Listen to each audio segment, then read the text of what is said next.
Buenas tardes a todos y bienvenidos un sábado más a una conferencia sabatina del Instituto Juan de Mariana. En esta ocasión tenemos a dos conferenciantes que van a hacer a la limón, que no al unísono, una conferencia titulada Los populismos en España. Y se los voy a presentar con mucho gusto. En primer lugar, Almudena Negro, que ya ha pasado por esta casa en dos ocasiones, esta es la tercera. Almudena es periodista, también es directora del programa Ya es Domingo en Radio Inter, columnista en Voz Populi, y algunos por ahí la llaman hasta politóloga, aunque ella dice que no es politóloga, que es periodista. Y a su lado tenemos a Jorge Vilches, que es profesor en la Facultad de Ciencias Políticas de la Universidad Complutense de Madrid y también es columnista en Voz Populi, también en La Razón, y también colabora con Almudena Negro en el programa dominical de Radio Inter, como digo, Ya es Domingo. Hoy vienen a hablarnos sobre los populismos en España, un tema de actualidad como pocos, habida cuenta de la actividad política de los partidos en este momento tan convulso, entre el intermedio entre elecciones probablemente, bueno, ya veremos. La cuestión es que hoy vamos a dedicar pues, los primeros 45 minutos, como es de costumbre, a una presentación, a una charla por su parte, y a continuación, como siempre, abriremos el turno de preguntas, el coloquio, hasta las 10 de la noche aproximadamente. Y con esto ya les cedo la palabra a ellos y esperemos que sea la conferencia de su agrado y seguramente que lo va a ser muy interesante. Muchas gracias a Almudena y a Jorge y a ustedes por estar aquí. Bueno, pues muchas gracias, Luis Alberto, y por supuesto a todo el Juan de Mariana por habernos invitado hoy a hablar efectivamente de un tema que está de total actualidad. Pero quiero agradecer en primer lugar también a todos los asistentes, un sábado, 8 de la tarde, la primera vez que es de día casi en este año, y están aquí para escucharnos hablar sobre populismos, lo cual ya tiene mucho mérito. Y por supuesto también muchas gracias a todos los que nos están siguiendo en estos momentos por el streaming del Instituto Juan de Mariana. Nada, yo solamente reiterar el agradecimiento a Luis Alberto, a esta casa tan ilustre como es el Instituto Juan de Mariana, daros las gracias, por supuesto, a todos por estar aquí y escuchar una cosa como es la del populismo o los populismos, que está tan desgraciadamente de moda. Vamos a empezar la conferencia diciendo justamente de qué no vamos a hablar. No vamos a hablar ni del concepto de populismo, ni vamos a hablar de las distintas interpretaciones que hay en la ciencia política o en el periodismo sobre qué es el populismo.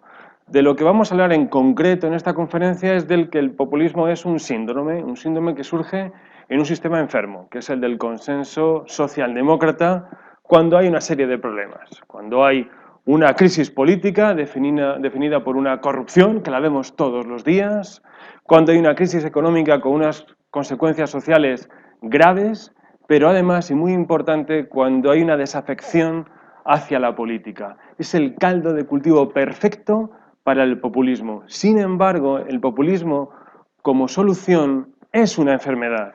Es una enfermedad porque supone alimentar la crisis y puede llegar a ser mortal para la democracia.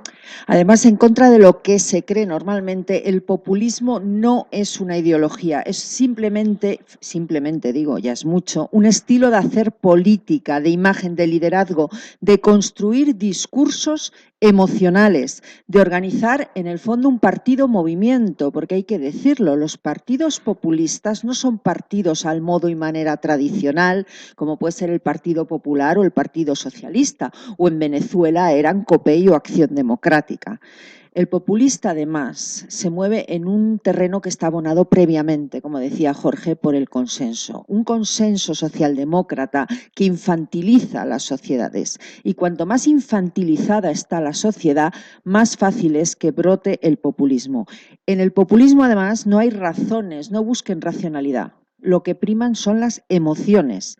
Las palabras del populista se mueven entre grandísimas acusaciones contra el enemigo, óptimas además para una sociedad del espectáculo, para una sociedad mediática en la que vivimos, y las soluciones que ofrece el populismo siempre son voluntariosas y rompedoras. Como por ejemplo, gritos que hemos oído todos del sí se puede. Sí se puede.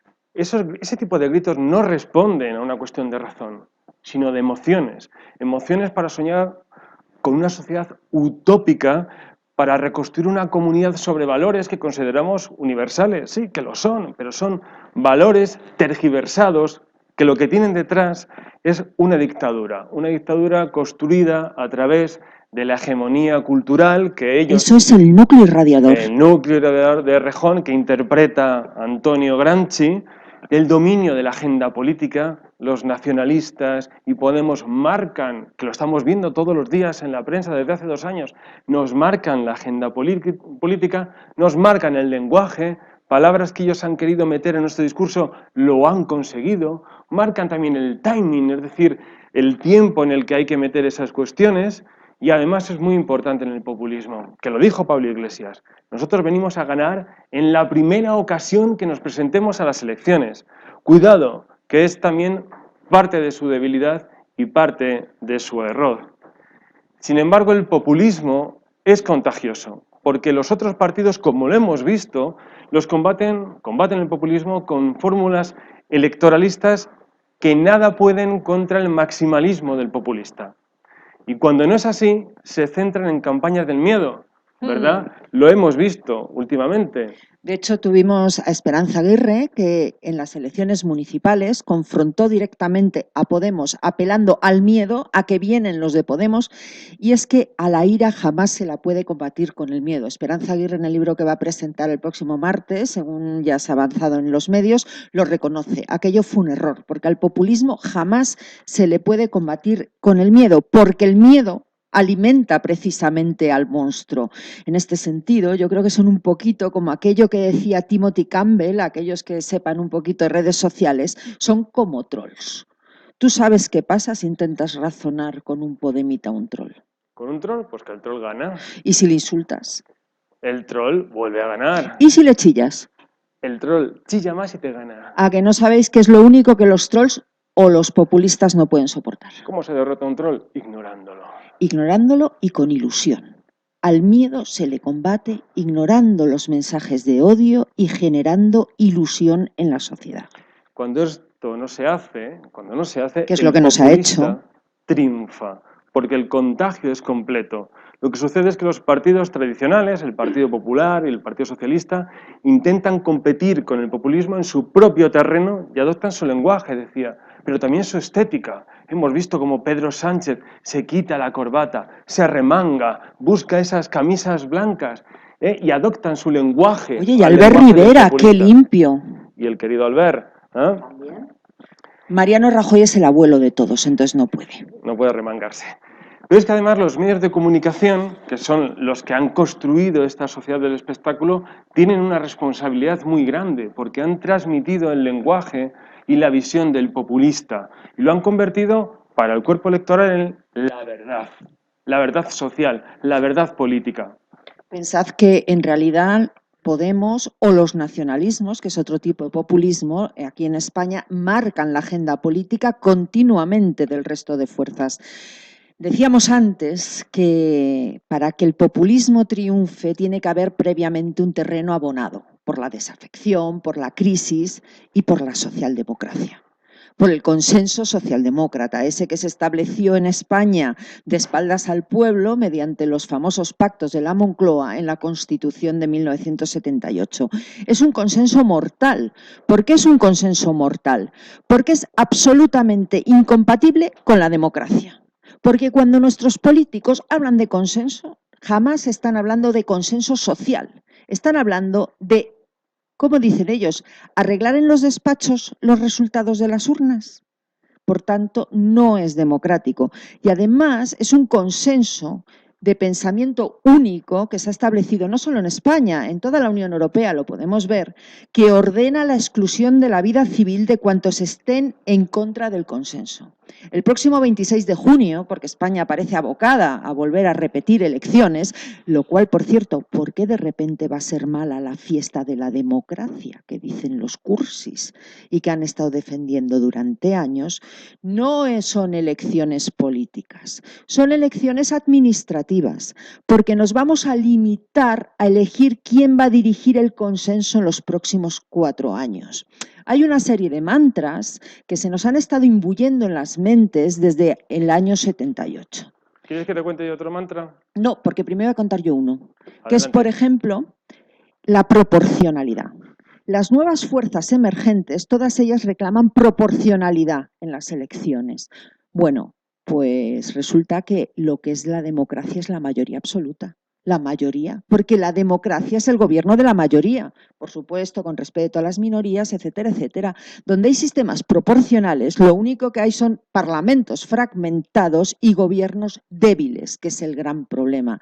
En España da igual los programas electorales, porque al final, si hay que llegar a acuerdos, nos encontramos con un teatro como el que hemos vivido estos días, donde Albert Rivera y Pedro Sánchez llegan a un acuerdo que no es con el que concurrieron a las elecciones y por el que les votaron. Por cierto, estos dos, si fueran honrados, irían en coalición electoral en las próximas elecciones, ofreciendo ese maravilloso acuerdo que era el bálsamo de Fierabras. Además, esa debilidad institucional y ese parlamento fraccionado favorece el populismo, porque lo que vende el populismo justamente es esa debilidad de los políticos para dar soluciones a la gente, y lo que hacen es tomar el poder para transformar las instituciones y cambiarlas para siempre. Es lo que ha ocurrido en Venezuela. Pero ahora me dejas que te cuente... Ese, el otro mantra. Venga. Otro de los mantras es confundir el populismo con el electoralismo, ¿no? El populismo no son ofertas electorales desproporcionadas, exageradas o poco meditadas, propios de los partidos cachol o atrápalo todo, que pretenden atraer al elector como si fuera una empresa a los consumidores. El populismo, claro, es electoralista, pero no todo el electoralismo es populista. Entonces vamos a ver, que yo me aclare. Si Pedro Sánchez nos promete que nos va a subir las pensiones en caso de ser presidente de gobierno, ¿eso es electoralismo o es populismo? Es electoralismo, porque el populismo es un estilo. Si yo digo, ya está bien de que los privilegiados, la casta, la élite minoritaria se haya enriquecido con el sudor de nuestros mayores, decenas de años de opresión. Es el momento de devolver la dignidad a nuestros mayores, de devolver la honradez a los nuestros, al pueblo. Jorge, subiremos las... que te está saliendo coleta. Eso es populismo. Lo otro es electoralismo. Pero decíamos al principio que el populismo no es una ideología, es una enfermedad de la democracia y como tal enfermedad es un síndrome que tiene síntomas. Entonces vamos a intentar contaros cuáles son los síntomas del síndrome populista. Esto es muy complicado de decir, es síntomas del síndrome. Bueno, pues el primero es la definición del enemigo, del no pueblo. ¿Quién es el enemigo? Pues el sujeto colectivo que es la causa de todos los males según el populismo y que puede ser un ente interno o un ente externo, que puede ser la oligarquía, los extranjeros, los inmigrantes, los judíos, el clero, la burguesía, la clase política, los maquetos, los charnegos o los votantes del PP, según Cristina Pedroche. Según Cristina Pedroche o según la revista humorista El Jueves, ¿no? Para la cual el votante del PP era un idiota que merecía la cárcel, ¿no? Nosotros hemos identificado 3 populismos en España. Uno muy asentado, que es el nacional-populismo, que tiene muy bien definido a su enemigo.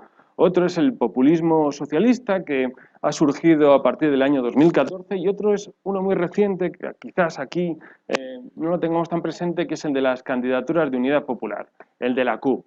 Bueno, el populismo socialista, ¿a quién identifica como enemigo? Pues a los mercados, la clase política y financiera, a los que antes los llamaban la casta, ahora fijaos, ya no hablan de casta, ahora hablan de privilegiados, y que reúne los defectos más despreciados por una sociedad de raíces cristianas: la usura, la corrupción, la insolidaridad, el egoísmo, el latrocinio.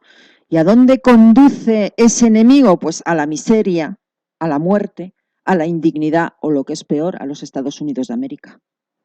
El objetivo del antipueblo o del no pueblo, del enemigo, según el populista socialista, es la acumulación de riqueza a través de la economía de mercado, del capitalismo, que por supuesto para el populista socialista es absolutamente injusta. Pero es que además para el populismo socialista el no pueblo, el enemigo, es global, no es solo de España. Es una conspiración de grupos políticos y financieros que actúan a nivel internacional para imponer sus reglas del juego en una gran conspiración que mantiene a los pueblos oprimidos. Por ejemplo, ¿qué pasa cada vez que se reúne Bilderberg? ¿Y la troika y la malvada Merkel servirían? También, pero ¿sabes quién serviría también? Y yo os recomiendo buscarlo en internet un día que os aburráis y queráis reíros mucho. Los reptilianos de la exopolítica. En España, los nuevos movimientos sociales que han recogido el descontento de los últimos años y su precipitación, el 15M, han sido utilizados como referentes y base para la creación de esa opción populista de izquierdas.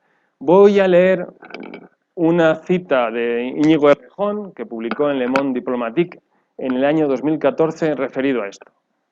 Escribió Errejón: España atraviesa una crisis de régimen que es una fractura de los consensos y una desarticulación de las identidades tradicionales. Y, por tanto, existen condiciones para que un discurso populista de izquierdas articule una voluntad política nueva con posibilidad de ser mayoritaria. Es decir, que cuando decimos que Podemos es populista, no es que lo digamos nosotros, es que lo escribió el propio Íñigo Errejón. Pues la propuesta partió de un grupúsculo trotskista, como es Izquierda Anticapitalista, que voy a identificarlo: Erquichi, Teresa Rodríguez, Miguel Urbán. Podemos entonces se fundó en la absorción de las demandas de los movimientos de protesta, señalando un solo culpable y una solución global. Constituyeron círculos muy conocidos en Venezuela, que funcionaban al estilo de los soviets, es decir, delegados de las asociaciones que veían encauzadas sus reivindicaciones por los bien adiestrados miembros podemitas. El modelo de Podemos es el del partido movimiento que describió Kitschel para América Latina, que es un partido de ámbito estatal asentado en movimientos sociales locales. Pensad, por ejemplo, en la plataforma antidesahucios de Ada Colau. Eso es, ese es el modelo. El funcionamiento daba la apariencia de ser popular, Había como una igualdad entre sus miembros, hablaban siempre con un plural majestático, había una movilización permanente, una participación directa, aparente, una elección colectiva de sus dirigentes y del programa. Su discurso era, y es, tan violento como sentimental. El propio Monedero lo ha escrito. Dice: lo que no emociona, no moviliza. El gran gurú de los populistas es el argentino Ernesto Laclau, que, bueno, después de ver cómo se derrumbó el socialismo real, el comunismo... ¿Quieres decir cuando les cayó el muro en la cabeza? En la cabeza y en los pies, insistió en que la única manera, una de las maneras para resucitar el socialismo era combinarlo con el populismo. Entendía que el populismo era una ruptura del orden vigente, es decir, la democracia liberal y el capitalismo a través de la extensión y reafirmación del intervencionismo estatal. Bueno, en resumen, Podemos fue una formación que se funda para aprovechar el movimiento protesta que sorprendió incluso a la extrema izquierda por la cantidad de gente que se apuntó del 15M. Por cierto, un movimiento cuya financiación es bastante oscura. Se habló en su día de Hugo Chávez. También se sabe que, por ejemplo, pancartas que aparecían masivamente en las manifestaciones del 15M se prepararon en la sede de las Juventudes Comunistas de Rivas Vaciamadrid. De Tania Punto y Familia, ¿no? Tania Punto, no Punto y Familia, que por cierto es un municipio que habría que estudiar para entender el populismo, porque ahí se ha experimentado desde hace años. Bueno, pues decía que fue un movimiento muy fuerte al que se apuntó gran parte de la izquierda, y hay que recordar que fue en contra de un gobierno del Partido Socialista. En aquel momento gobernaba el Partido Socialista, no gobernaba el Partido Popular, pero también se apuntó buena parte de una derecha ingenua que evidentemente estaba tan indignada como podía estar cualquiera con la situación de corrupción, crisis económica, es decir, con todo el sustrato del que hablábamos, que es la base del populismo. En documentos que se conocen de izquierda anticapitalista se reconoce que ellos quisieron aprovechar ese movimiento del 15M, voy a citar literalmente, para conectar con sectores de la población de izquierdas insatisfecha con las organizaciones tradicionales. Es decir, con la gente que estaba insatisfecha de que Izquierda Unida jamás consiguiese despegar. Y propusieron canalizar ese nuevo movimiento a través de una persona a la que iban a nombrar líder, que tenía que ser una persona, según decía Izquierda Anticapitalista, que ya tuviese lo que se llama un grado de penetración, es decir, de conocimiento entre la sociedad española bastante importante para poder presentarse a las elecciones. Raúl Camargo, de Izquierda Anticapitalista, señaló ya en ese momento que Podemos tenía que ser un partido movimiento, es decir, cogiendo movimientos sociales diversos, más claro, las tiendas de campaña de Decathlon que había allí en la Puerta del Sol, cada una con sus temas, y cito ahora textualmente, para que la gente desde abajo se empodere, para que la gente del 15M, las mareas y las resistencias como Gamonal, es decir, la violencia, esa violencia que agrede a la policía, destruye mobiliario urbano y arrasa pueblos y ciudades, vieran ese nuevo partido movimiento como una herramienta útil. Bueno, pues tras varias asambleas de esta izquierda anticapitalista, quien pensaron que podía capitalizar todo este movimiento, ese personaje que tenía esa penetración social y que, por tanto, ya tenía ganada esa visualización, era Pablo Iglesias. Pablo Iglesias tenía entonces, como sabréis, el programa La Tuerca, era profesor titular interino en la Facultad de Ciencias Políticas, era un personaje muy conocido, había conseguido crear una asociación de estudiantes llamada Contrapoder, en la cual se dieron cita en ellos y en Juventud Sin Futuro algunos de los líderes que hoy están en Podemos y tienen cargos públicos, como Rita Maestre. También se unió Jorge Bestringe, especialista en financiación y con gran experiencia política. Vamos a ver, este señor fue secretario general de Alianza Popular cuando parece ser que se establece presuntamente una forma de financiación irregular de Alianza Popular. Este señor vuelve a aparecer en lo de los 7 millones de CEPs. Vamos a ver si es que va a resultar ser un experto en financiación, yo no digo más. El caso... Y finalmente también Juan Carlos Monedero. Efectivamente, que es el más listo. Imprescindible, con experiencia política en Izquierda Unida y con una experiencia que todos conocemos en Venezuela y con la idea de instalar en España un partido, movimiento que nos hiciera traer aquí lo que ellos llaman el socialismo del siglo XXI, que se instalara en el poder. Y así nació en enero de 2014 el partido de Podemos. Pero estábamos hablando del enemigo que necesita el populismo socialista en este caso.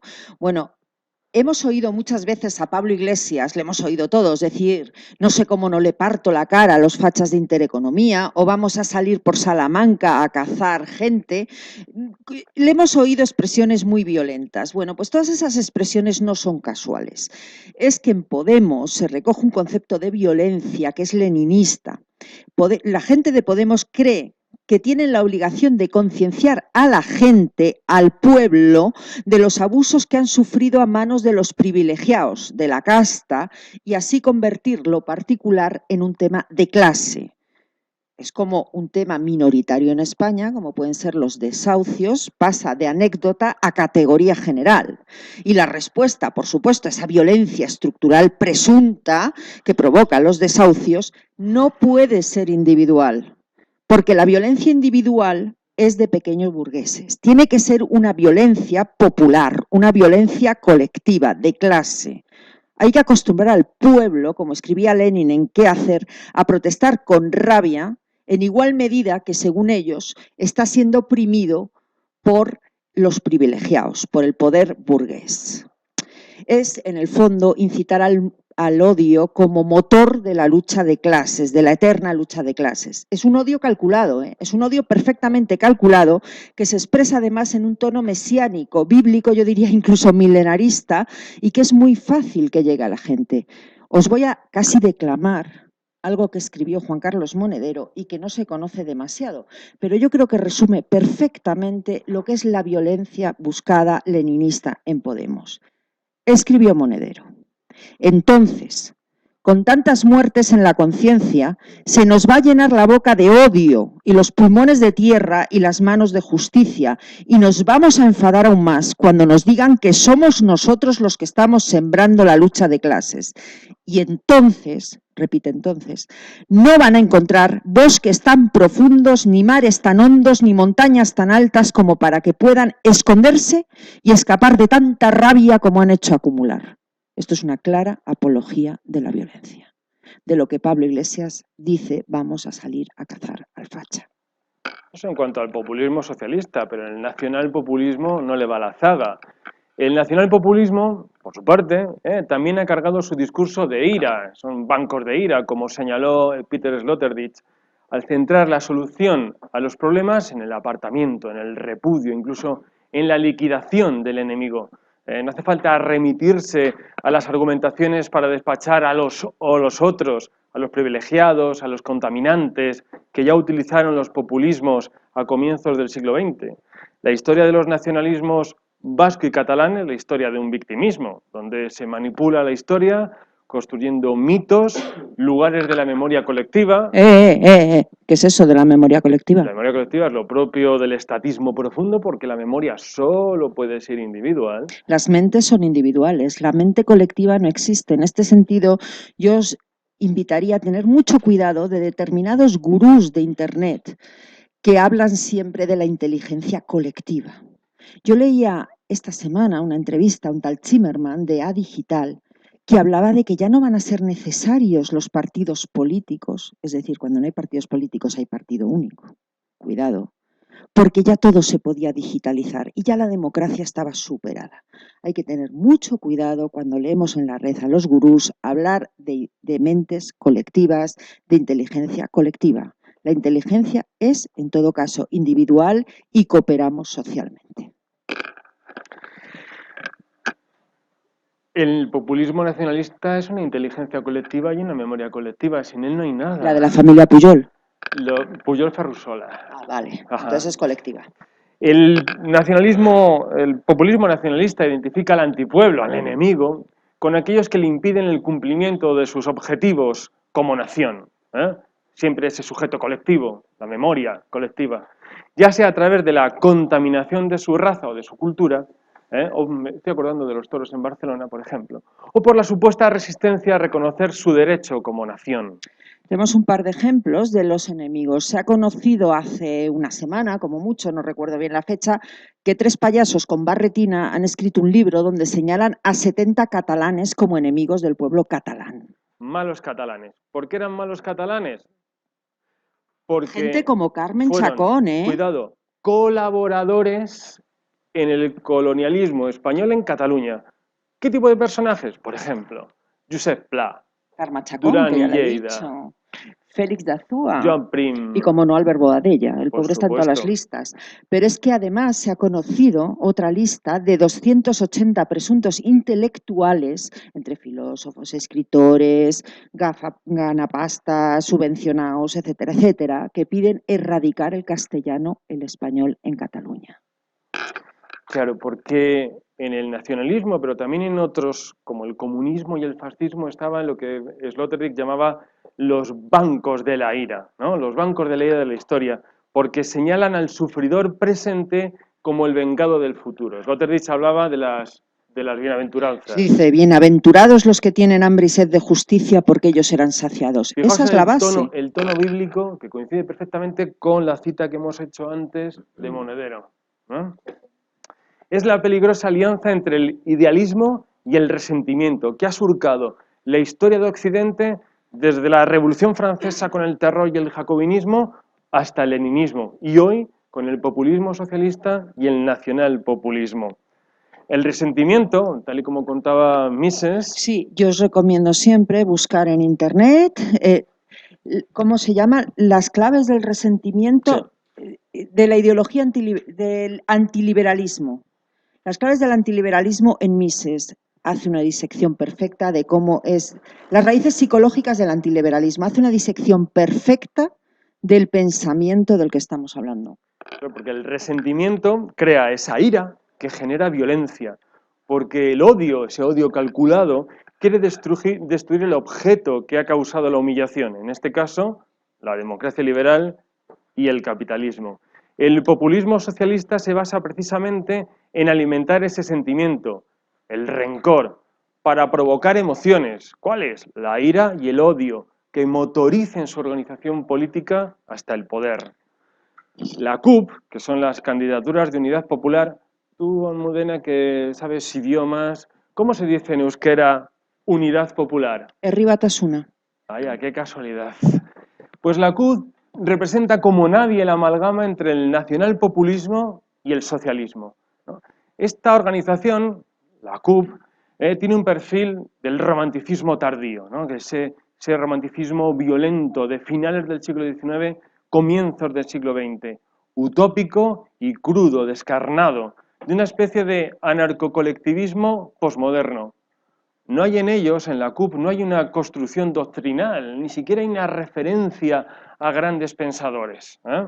Lo que hay es una amalgama de conceptos vagos que construyen su argumentario circular y sentimental. Ellos han publicado hace nada un libro muy interesante en una editorial muy pequeña que se llama Capitán Swing, que yo os recomiendo para que veáis qué piensan, cómo funcionan y qué es lo que quieren. Hay que leerlos. Por cierto, esta es la gente que ahora mismo está ganando la batalla política en Cataluña. De los que estamos hablando ahora, es este populismo, que yo diría que es un populismo específico de España. Pues esta CUP, la CUP dice, nuestro ADN político es el siguiente. Atención. La CUP, nuestro ADN político es la izquierda independentista, anticapitalista y feminista. Empanada mental. Por otro lado, basada en algo tan español como es el municipalismo. Les falta citar a Maura, ¿eh? Ajá. La idea es acabar con el mal es el régimen, desde la apropiación del poder a nivel local. No es el asalto a los cielos, que es el modelo leninista de Podemos, sino hacerlo desde abajo, al estilo bakuninista, sin personalismos ni organizaciones jerárquicas, con gestores sustituibles y con una supuesta masa espontánea y desbocada. Bueno, pues estos son los 3 tipos de populismo y los enemigos que señalan, pero hay más síntomas del síndrome populismo. El siguiente sería la definición del mal, el régimen. ¿Qué es el régimen? Pues es el marco institucional, jurídico, político y financiero que utiliza el no pueblo, es decir, el enemigo, para beneficiarse a costa del pueblo, de la gente. En consecuencia, la solución, es evidente, pasa por el incumplimiento de la ley, del marco jurídico, para hacer cumplir la voluntad de la gente. Y, por supuesto, hay que romper el régimen para reconstruir la verdadera comunidad que se ha roto en sus valores puros, sociales o nacionales, me da igual, por parte del enemigo, del no pueblo. El régimen en manos del no pueblo crea insatisfacciones, problemas, desafectos y supone una crisis social que deslegitima el poder. El populismo socialista, además, culpa a la democracia liberal, partitocrática y parlamentaria que encumbra, según ellos, una élite de privilegiados de la casta y que vive a costa del pueblo y que impide a la gente crear una comunidad política y social, atención, en armonía, justicia, igualitaria y solidaria. Esto es Narnia. Son los unicornios. Siguiendo con Narnia, el populismo nacionalista culpa al poder central, que en algunos casos lo llaman Estado español. Como lo llamaba Franco. O imperio. Como Star Wars. O Madrid. Madrid. Y en otros casos culpan a entidades supranacionales como la Unión Europea, la Troika o a países vecinos como Francia.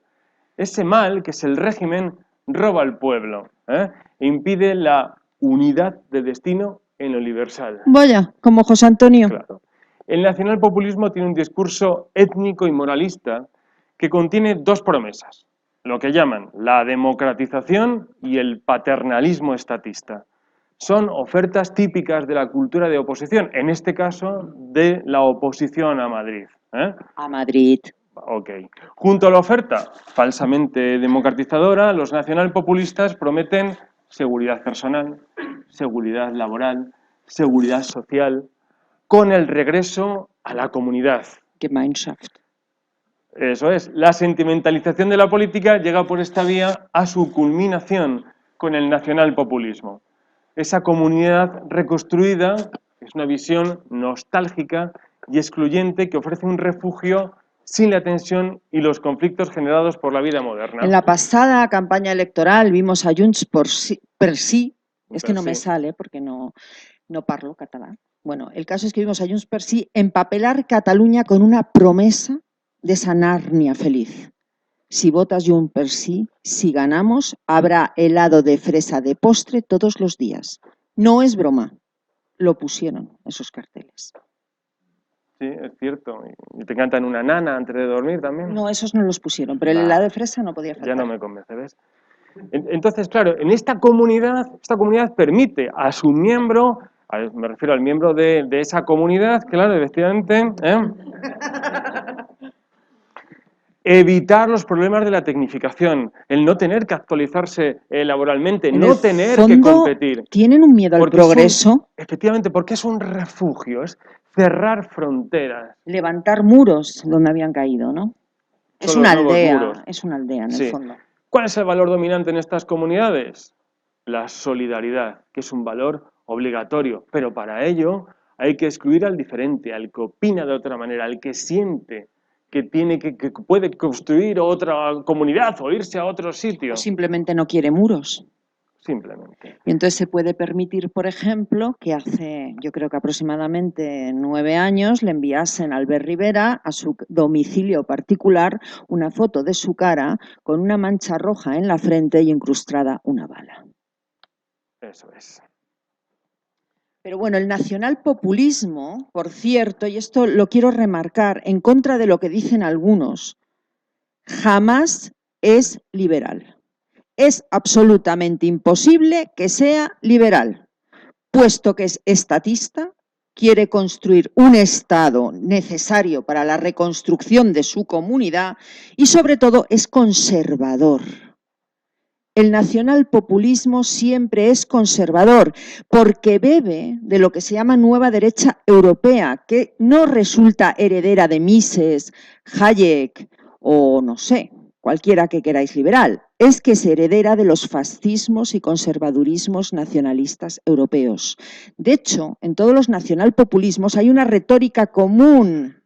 La preferencia nacional o le français d'abord, que dicen primero los franceses, Marine Le Pen del Frente Nacional, o el Eigenvolk erst, que dicen los de Vlaams Belang en Flandes, o Österreich zuerst, primero Austria, que dicen los del FPÖ. Además, no es la primera vez en la historia que el catalanismo se asemeja a la extrema derecha europea.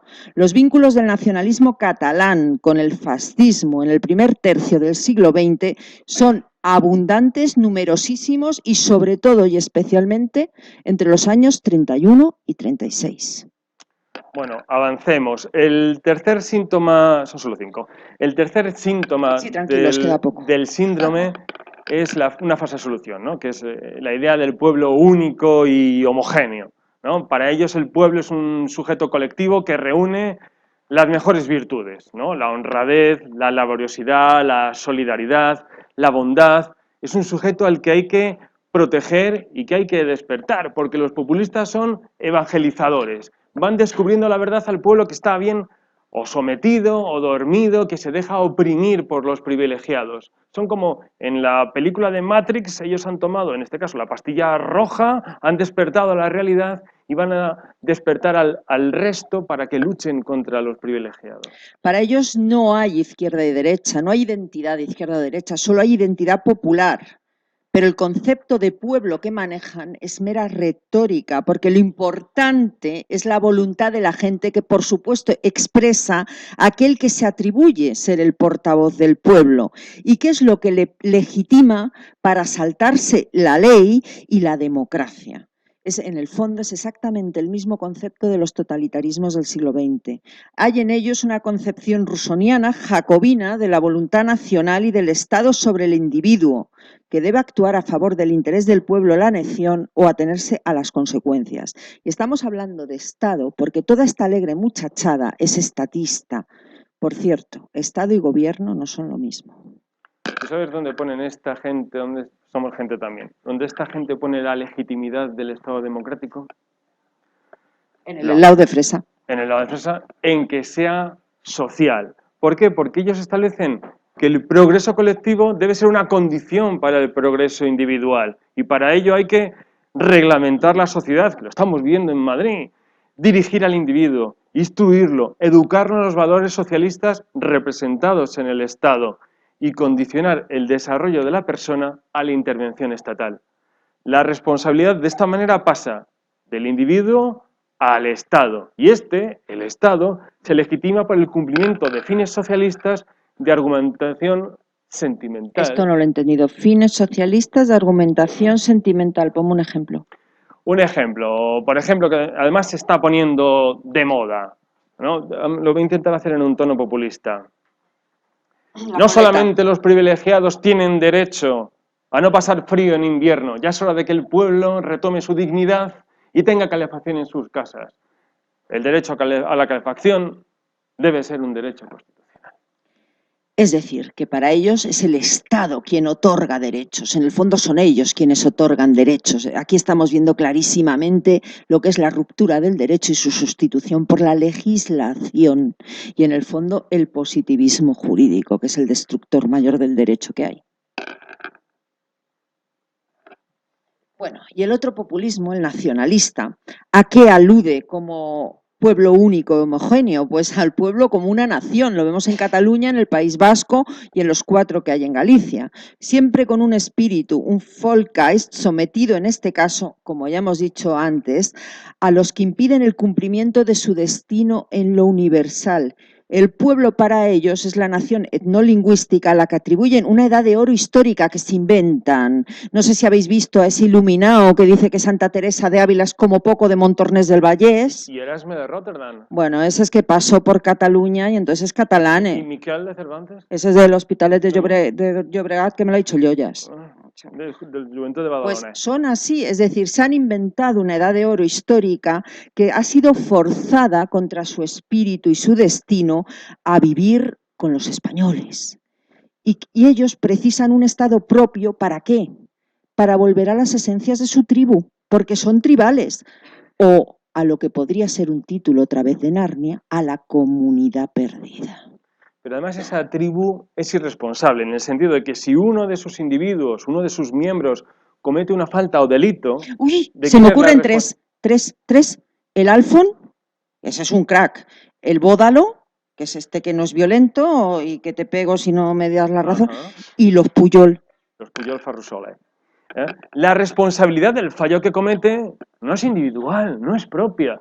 Es de la sociedad, del poder, de los enemigos, que le obligaron a ello o no pusieron los medios adecuados para evitarlo, ¿no? Porque es irresponsable porque la voluntad del pueblo está por encima de la ley.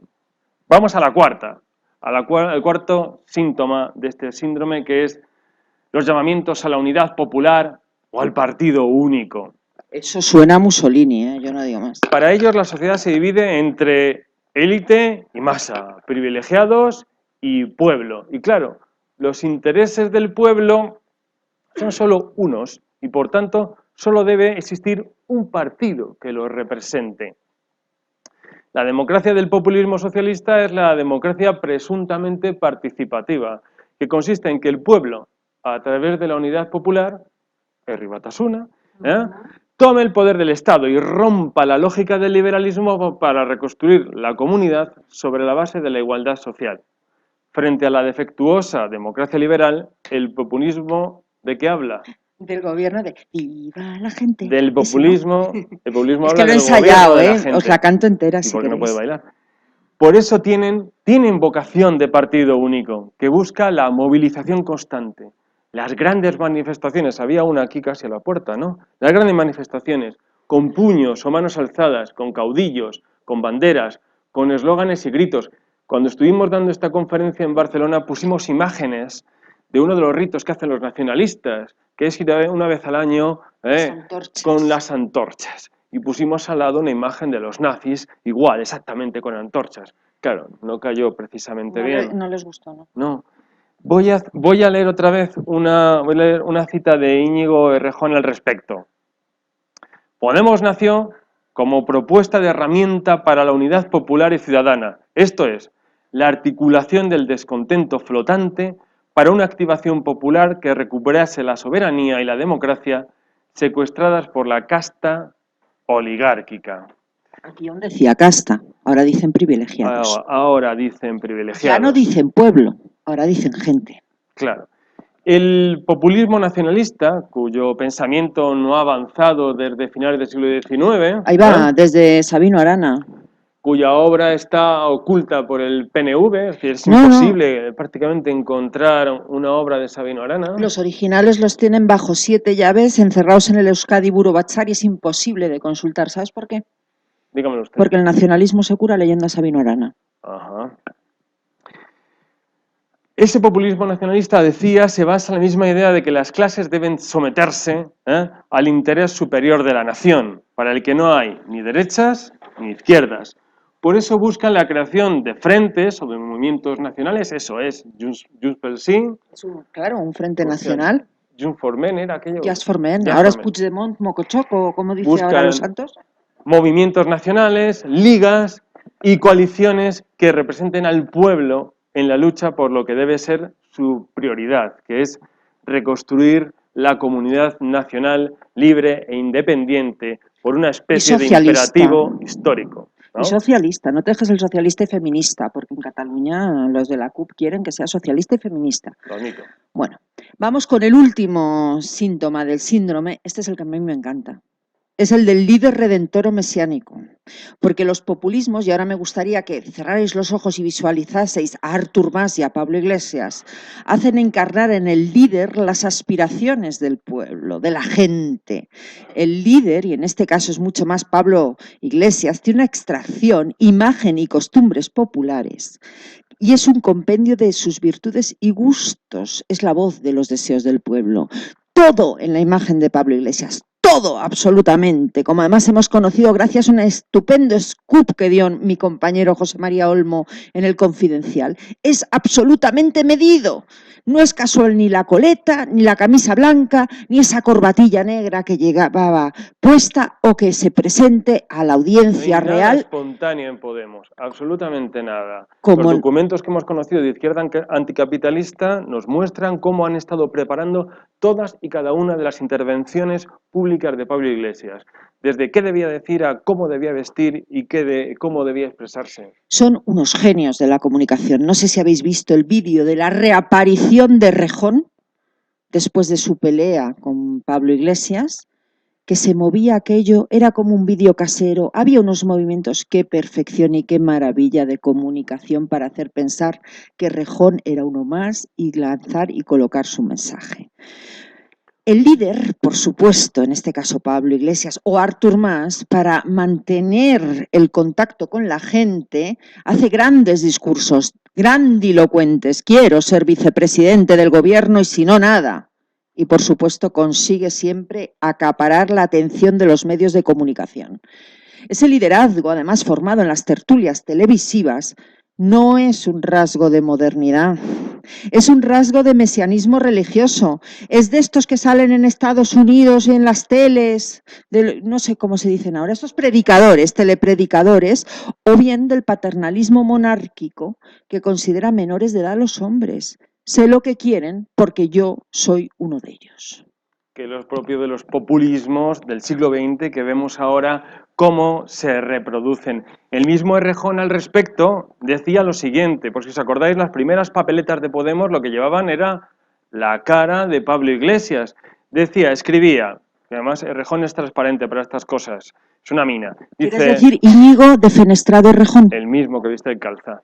Decía, o escribió, el uso del liderazgo mediático de Pablo Iglesias fue una condición sine qua non y un precipitador de un proceso de ilusión y agregación popular. La decisión, inédita en España, de poner su cara en la papeleta para utilizar el signo comunicativo más conocido, fue decisiva en unos comicios en los que los electores decidieron su voto el último día. Por terminar, el líder del nacionalpopulismo es lo más parecido a un Mesías, es como una especie de Moisés que lleva a su pueblo a la tierra prometida, a la salvación y al paraíso, y se le vende y se le presenta como un mártir. Lo hicieron con Just Companys y lo hacen ahora, lo hicieron luego con Artur Mas. Mira, pensad en esa foto de Artur Mas bajando de declarar, rodeado de no sé cuántos cientos de alcaldes nacionalistas, levantando la vara de mando municipal. Esa es la imagen del Mesías. Vamos a terminar, porque no tiene que ser todo negativo o pesimista, dando unos motivos para el optimismo. ¿De por qué no va a triunfar en España? No es tan malo. Bueno, hemos improvisado hasta 9 motivos para el optimismo, que yo creo que para un sábado de noche no está mal. El primero, el líder. Bueno, el líder se la ha pegado. El líder ha fracasado. Basta con ver la valoración de Pablo Iglesias en las últimas encuestas, cae en picado. Es verdad que al principio su presencia mediática sirvió para construir una imagen positiva de él, pero su propia agresividad ha llevado en estos momentos a caer. Pero no solo eso, un líder suma, no resta.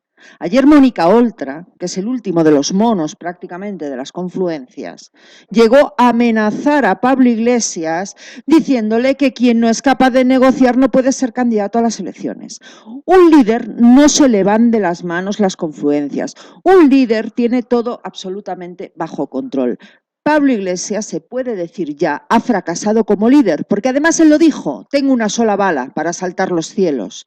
Y el problema fue que como triunfaron en las elecciones europeas mucho más de lo que ellos mismos pensaron, se vieron obligados a concurrir a las elecciones municipales y perdieron la bala, que era el sorpaso. Un debate eso en Podemos, es decir, ¿nos presentamos o no a las municipales? Monedero, que sí tiene una idea de cómo hay que llevar el socialismo del siglo XXI al poder, no quería presentarse a las municipales. Pablo Iglesias tenía sus dudas, pero luego el partido, esos círculos, empujaron a Podemos a presentarse, pero en un principio no lo iban a hacer. Y perdieron su bala, su única bala. Llegaron a las elecciones generales y no lo consiguieron. No consiguieron el sorpaso que era ser la fuerza hegemónica principal en la izquierda, que era lo que buscaban. Hoy mismo un amigo que es concejal del Partido Socialista me hacía llegar un vídeo de Pablo Iglesias, una locución de Pablo Iglesias, en la que decía: la clave es eliminar al Partido Socialista como la alternativa de izquierdas. Es el paso que necesitamos para iniciar el cambio en el orden. Pero hay más motivos, porque Podemos va a fracasar por su propia organización estatal, ¿verdad, Jorge? Claro, ahí ha habido, que es la confrontación que estamos viendo, esta ruptura tan evidente entre la idea de Errejón, que quería una maquinaria electoral como el PP o el PSOE, construida de arriba a abajo para enfrentarse al Partido Popular, enfrentarse al Partido Socialista y ganarles, ¿no? Y absorber los movimientos sociales, pero dirigiéndolo desde arriba, frente a la idea de Monedero, de izquierda anticapitalista, como Echenique, Teresa Rodríguez o Erquichi, de que fuera un partido de movimiento desde abajo, que fuera desde abajo, desde donde salieran las demandas, el programa, los líderes. Eso ha fracasado. De ahí que Podemos tener un grupo parlamentario, pero está profundamente dividido. ¿Por qué? Porque no responde a una organización estatal sólida. Es más, ambas posiciones es evidente que son incompatibles. No es lo mismo crear un partido de arriba abajo, es decir, jerarquizado, que un partido de abajo arriba. Por tanto, ahí no hay reconciliación posible.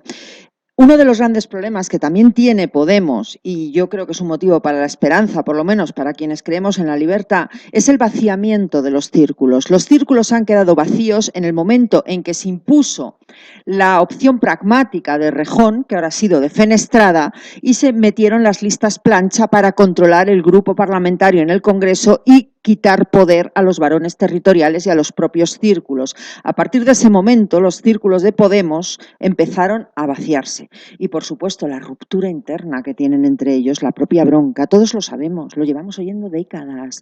Las broncas internas en los partidos pasan factura. Podemos no va a ser diferente. Se ven las encuestas. ¿Por qué? Porque Izquierda Unida está subiendo. ¿Sabes lo que ha dañado también, y es un motivo de optimismo? El ejemplo de la gestión municipal.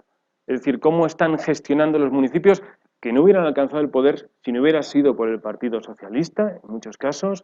Cómo están gestionando los municipios, les está haciendo caer en las encuestas. Es otro motivo de optimismo. ¿Por qué? Porque también, como sexto motivo, porque se ha roto la imagen de opción inmaculada y mesiánica para limpiar de corrupción la vida política. Hay un otro factor, y es que Podemos pretendía ser la única fuerza que prometiera regeneración, lucha contra la corrupción, etcétera, etcétera. Pero hete tú aquí que aparece Ciudadanos. Es decir, hay otra alternativa a ese populismo. No entro en qué tipo de alternativa, pero lo cierto es que tienen que repartirse el electorado con Ciudadanos, y eso es muy bueno. Pero es que además hay que decir que algo con lo que tampoco contaban es con la resistencia que ha mostrado el voto del centro derecha o la propia oferta de la Grosse Coalición. Hoy El País habría claramente en portada: Pedro Sánchez se está planteando en estos momentos comenzar a hablar con Mariano Rajoy. Vamos a ver en qué acaba la cuestión. Sí. Y por acabar ahora de verdad, el daño que les ha hecho los ejemplos exteriores. En un primer momento, el ejemplo de Grecia, cómo allí ha fracasado el populismo. Aquellos que decían, nuestros hermanos griegos de Siriza, nuestro amigo Tsipras, al final Varoufakis, Voldemort. Y el amigo Varoufakis, ha sido un enorme fracaso que les ha hecho mucho daño. Y luego, por supuesto, Venezuela. Escuchábamos hace nada a Maduro no diciendo que escuchaba a un pajarito llamado Hugo, ¿no?, sino diciendo, Mariano, corrupto. Peor, mujeres culpables de que no haya eficiencia eléctrica porque se secan el pelo con el secador y ha prohibido secarse a las mujeres el pelo con secador. ¿Sabéis quién es el nuevo asesor económico del señor Nicolás Maduro, el que habla con pajaritos? Se llama Serrano Mancilla, ya que no sabéis a qué partido o movimiento pertenece. A ver si alguien lo sabe. Pues claro, a Podemos, efectivamente, Serrano Mancilla, Podemos está asesorando a Nicolás Maduro que las mujeres no nos sequemos el pelo. O que los viernes ya no sean día laborable porque en un país con una producción petrolera increíble y recursos increíbles, pues no hay dinero, no hay electricidad y no hay absolutamente nada. Y eso les está hundiendo. Entonces yo cuando me dicen muchas veces amigos venezolanos, aquello de nosotros decíamos no somos cubanos y llegó el populismo, yo les digo, tenéis razón en una cosa, la naturaleza humana es la misma. En Venezuela, en Cuba, en la URSS, en España. Pero yo creo que estos 9 motivos que os hemos dado son motivos que no surgieron en Venezuela. Pablo Iglesias no es Hugo Chávez. Hugo Chávez tenía todo absolutamente controlado y allí no se le desmandaba a nadie, posiblemente porque era militar y Pablo Iglesias pues no pasa de ser un señor que no aprobó una oposición en su vida y le colocaron enchufado en la Complutense a dar clases en políticas. Y además porque les ha surgido otra alternativa como es Ciudadanos y porque el Partido Popular está resistiendo y también el Partido Socialista. Así que yo creo que en España hay motivos para el optimismo, aunque tenemos que ser muy conscientes que estamos en el momento en que España va a decidir entre ir hacia una democracia o hacia un régimen autoritario.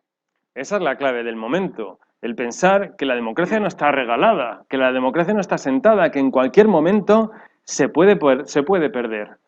Con esto sí que concluimos. Agradecemos la paciencia que habéis tenido con nosotros y, por supuesto, abrimos un turno de réplicas, quejas. A los insultos contestamos, ¿eh?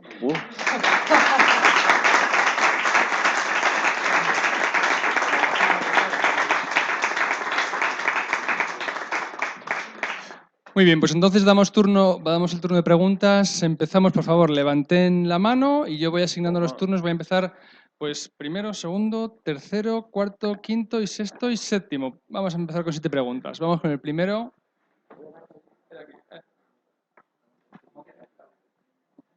Sí, se me escucha. Muchas gracias, señor Almudena, señor Jorge, por su conferencia muy instructiva. En líneas generales estoy de acuerdo con casi todo, menos una cosa, que han dicho que a un rol se le debe ignorar. Esa era la estrategia de un gran sociólogo llamado Pedro Arriola, que dijo que estos eran 4 frikis, y ya hemos visto las consecuencias tanto para unos como para otros. El otro día estaba un amigo mío en Facebook, socialista, naturalmente, compartió un enlace de una noticia del diario.es, ese periódico digital tan objetivo y tan... Bueno, no me acuerdo. Ignacio Escolar, efectivamente. Y a que acusaba a Macri, al reciente presidente de Argentina, de que la pobreza el presidente millonario que multiplica la pobreza en Argentina. Vaya, según que es que Argentina con la Kirchner iba fenomenal. Efectivamente. Entonces, que ha subido en 4 meses, en los 4 meses escasos que lleva, 1,4 millones de pobres en Argentina. Claro, los otros 12 millones que dejó la señora Fernández Kirchner, pues no se los pasa por el arco del triunfo, ¿no? Empezamos lógicamente la discusión de rigor y yo le traté, en la medida de lo que he podido, dadas mis limitaciones, cómo, sobre todo, entre otras muchas cosas, la inflación descontrolada causaba esa pobreza, el alza de los precios, etc, etc. ¿Cuál era lo que me decía? Es que es tu ideología, no solo está la verdad de Rayo, Rayo, que es de extrema derecha, etc, etc, etc. Y que, claro, como tú eres una persona que no tienes argumentos, que no tienes voluntad de cambiar, pues no se te puede cambiar tu opinión. Entonces es muy importante la batalla por las ideas. Es muy importante continuamente no hacer críticas ad hominem, sino poner ejemplos, dar datos y sobre todo la batalla por las ideas. ¿Y por qué? ¿Vas a convencer a un comunista de que no lo sea? Naturalmente que no. Es más fácil atravesar esta pared dándote cabezazos. Pero cualquier otro que lo esté viendo diga, ostras, pero si es que aquí no hay nada. No hay nada. Y eso es lo importante que tenemos que hacer. Muchas gracias.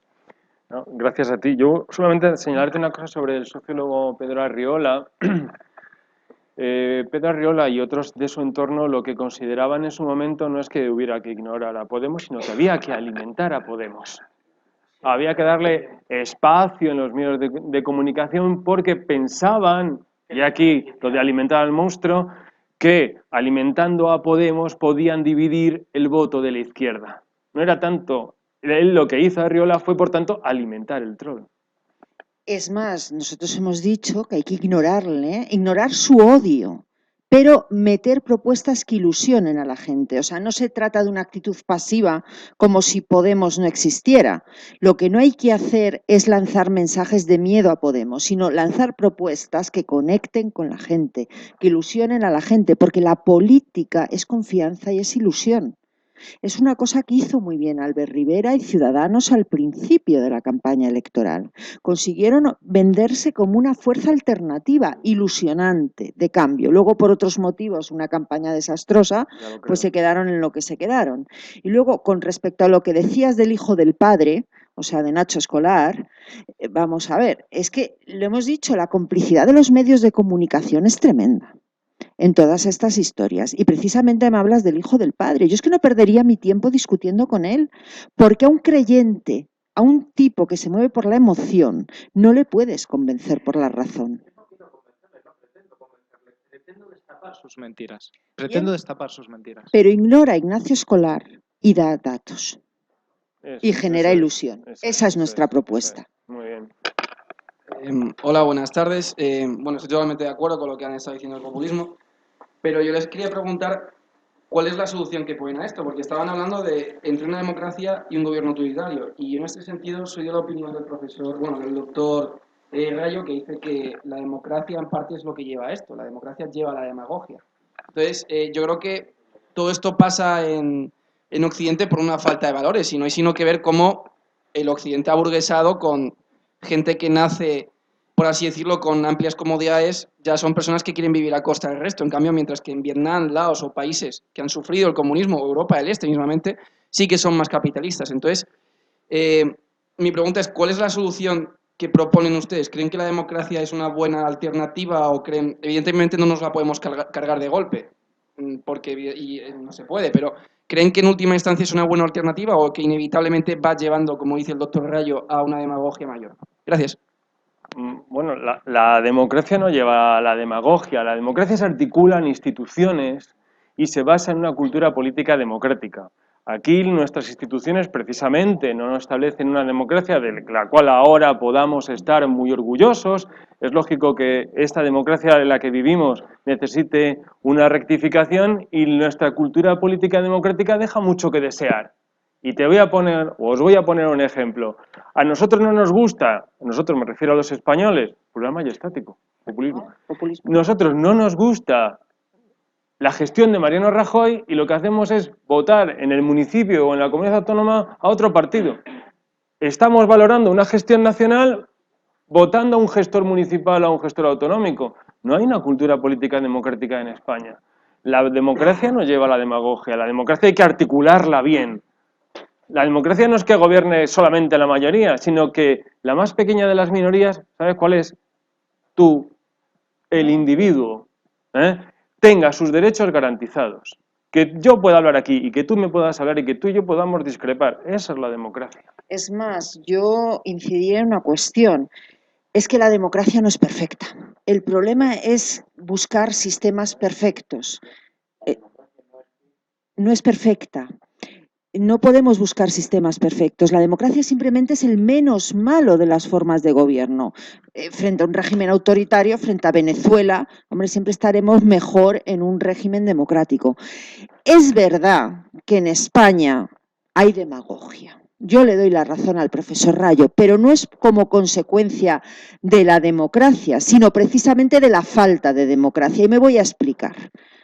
¿Hay división de poderes en España? Yo sé que no es perfecta, pero lo de España, si hay un banco azul en el Congreso, no me piensen en el Poder Judicial. ¿Y la división entre Ejecutivo y Legislativo? Por ejemplo, el Poder Judicial está absolutamente politizado. Pero es que es más, ¿hay representación en España? ¿Eligen ustedes al presidente de gobierno, a su diputado, a su concejal? Lo que necesitamos es combatir la demagogia con más democracia, con democracia. Y la democracia es muy fácil. Si la democracia no es muy complicada, es libertad política, representación y división de poderes lo mejor que se pueda, siempre teniendo en cuenta que como no somos dioses, la democracia jamás va a ser perfecta.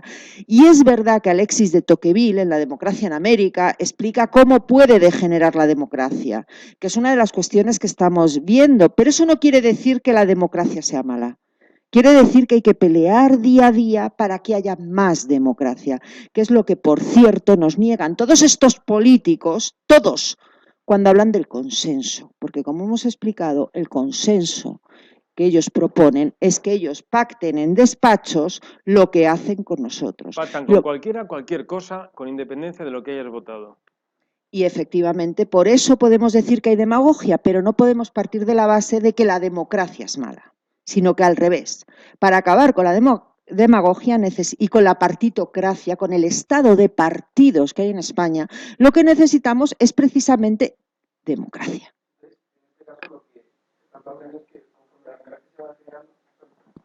Lo que plantean es que conforme esa democracia liberal hamiltoniana, vamos a decir, se va degenerando, lo que hay que hacer es, llegado al punto en el que se degenera el todo, volver al principio, es decir, o sea, por así decirlo, lo que dice Trevijano, ¿no? Una democracia más estadounidense. Sí, yo estoy de acuerdo con García Trevijano, yo sí, no sé ahora Jorge, ahora... Tú termina. Pero si me permites, es que yo creo, ¿cuándo ha habido democracia?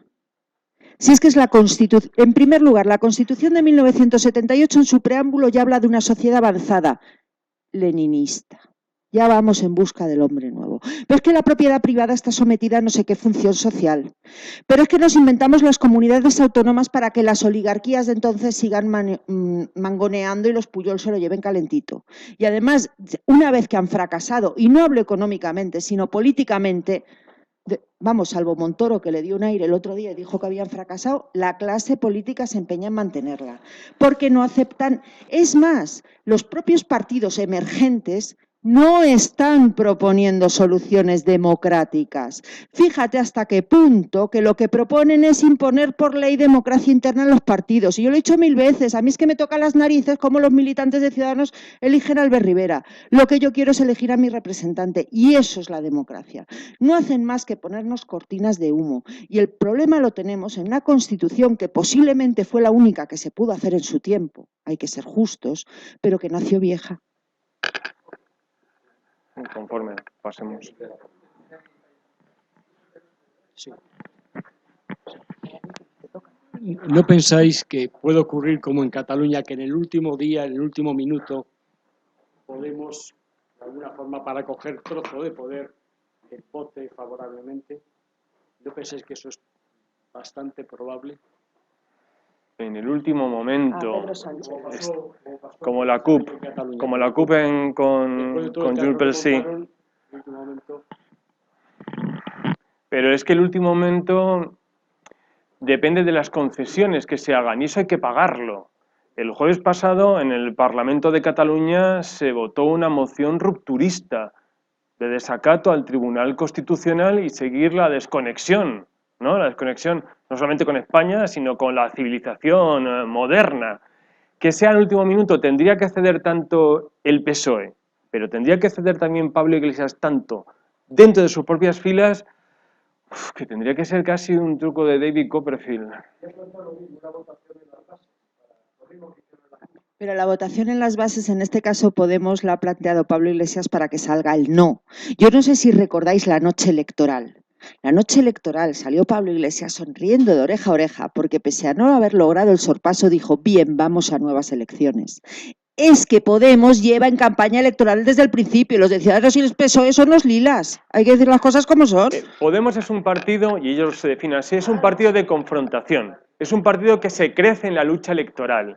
Su objetivo, como decíamos antes, es en convertirse en la alternativa de la izquierda, es decir, sumar a todos los votantes de la izquierda. Y saben que en España, sobre todo desde la época de Zapatero, como se reclama, como se gana el voto de la izquierda, es con un discurso emocional, que llame a las emociones. ¿Y cuáles son las emociones enraizadas en el izquierdismo español? El guerracivilismo y el anticlericalismo. ¡Lo hemos visto! Si hemos visto a Rita Maestre en ropa interior salir de una capilla universitaria diciendo «arderéis como en el 36». Y es una niña.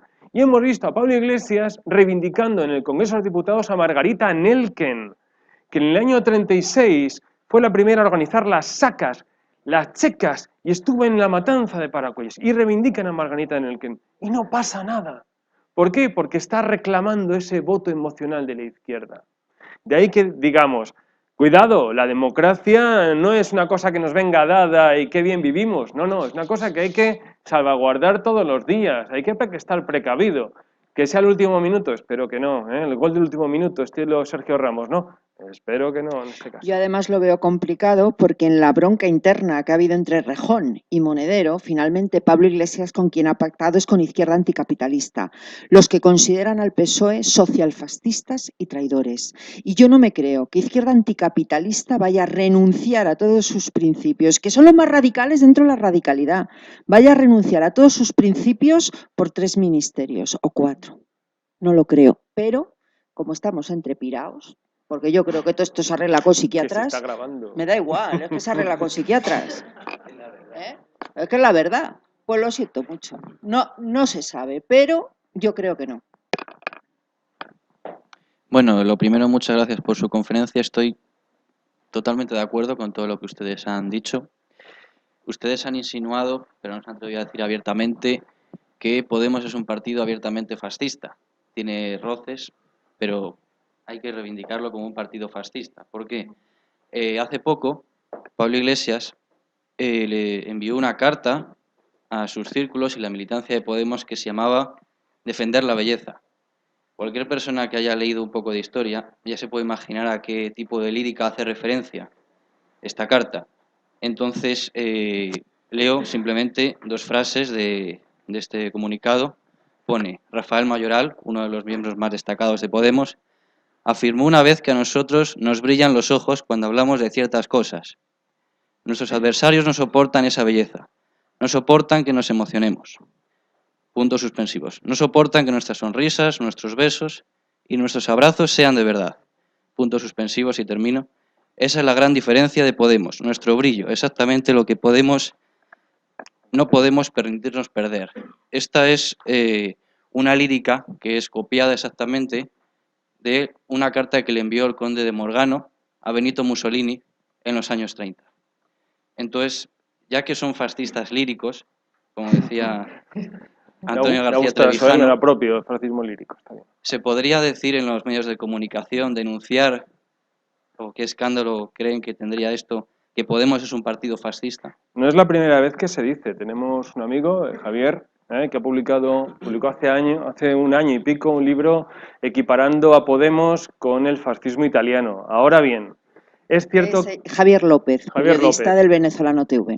Es cierto que Podemos ha asimilado determinadas tácticas del fascismo italiano para, una vez llegados al poder, cambiar legalmente las instituciones y aferrarse, al igual que hizo Hugo Chávez en Venezuela. Ahora bien, el discurso político que hacen es francamente leninista. Su idea de la bolchevización por la base es leninista y lo están consiguiendo. Las bases del Partido Socialista, y no hace falta más que hablar con cargos del PSOE, están podemizadas. Su discurso anti-PP, antiderecha, el de reforzarla a lo que ellos entienden como democracia social, el justificar la Constitución y la democracia por una mayor igualdad social, es el haber ganado el discurso y su lenguaje. Eso es leninismo. El querer convertirse en la única alternativa de la izquierda es leninista. Cuando los comunistas ingleses preguntaron a Lenin ¿cómo nos comportamos con el Partido Laborista? Dijeron, bueno, lo primero, les dijo Lenin, lo primero que tenéis que hacer es convencer a las trade unions, a lo que antes denominaba aristocracia obrera, de que la única salida es la intervención estatal, de que la única salida es la lucha de clases y la alianza obrera. Cuando no funcionó, porque las trade unions británicas tenían una larga trayectoria reformista y de vida política, en principio unidos al Partido Liberal y luego con su propio partido, les dieron la espalda, apareció años después, en el 7º Congreso de la Cominter, la idea del Frente Popular, que es la que estamos ahora. Sus tácticas políticas y sus estrategias son leninistas, a pesar de que del populismo de comienzos del siglo XX hayan cogido algunas tácticas y la lírica fascista que me ha gustado mucho. Están hablando de la dicotomía derecha-izquierda. Mi pregunta es, bueno, yo tuve el privilegio de escuchar a su padre Dalmacio en la universidad hablando del mito del hombre nuevo y de cómo el problema es el pensamiento colectivo de la religión, del socialismo utópico, del socialismo de Lenin, etcétera, ha movido a las masas durante esta época, durante los últimos 2 siglos, a partir de Marx y sobre todo a partir de la Segunda Internacional. Entonces, él proponía el refugio del hombre frente a la masa a través de la razón, Aristóteles. Es decir, esta búsqueda del individuo racional que se aísla del entorno, de la masa, ¿no cree que enlaza muy bien con el héroe individualista de Ayn Rand y del objetivismo? ¿Y qué le voy a decir yo si soy objetivista? Voy a matizar. Frente a esa dicotomía que hablan derecha e izquierda, derecha nacional, religiosa, conservadora, frente a una izquierda estatalista, socialdemócrata, esa dicotomía socialdemócrata no cree que funciona porque el liberalismo económico como pensamiento económico está secuestrado por la derecha conservadora porque carece de una filosofía propia tan fuerte como la filosofía marxista con la que enfrentarse y que precisamente por eso pierde la batalla de las ideas. Pues vamos a ver, yo creo que hay que separar cosas. En primer lugar, el liberalismo económico, que efectivamente se lo ha apropiado el conservadurismo en España, lo estamos viendo en el Partido Popular, que durante mucho tiempo, o en partidos, Vox es el claro ejemplo, es un partido de derechas, ellos se reconocen de derechas y sin embargo presentan un programa económico a las elecciones que podemos decir que dentro de lo que se presentaba, con la excepción del PELIP, y estoy viendo aquí a Angelines Chamorro, lo voy a decir, era el más liberal de todos. Es verdad que el conservadurismo, una vez que cae el muro, que fracasa aquello del socialismo real, del cálculo marxista, adopta la economía liberal. Pero es que el liberalismo es mucho más. El liberalismo no es solo una doctrina económica. Y luego, por otro lado, en el lado del liberalismo tenemos otro problema, y es la reducción precisamente de la política a la economía.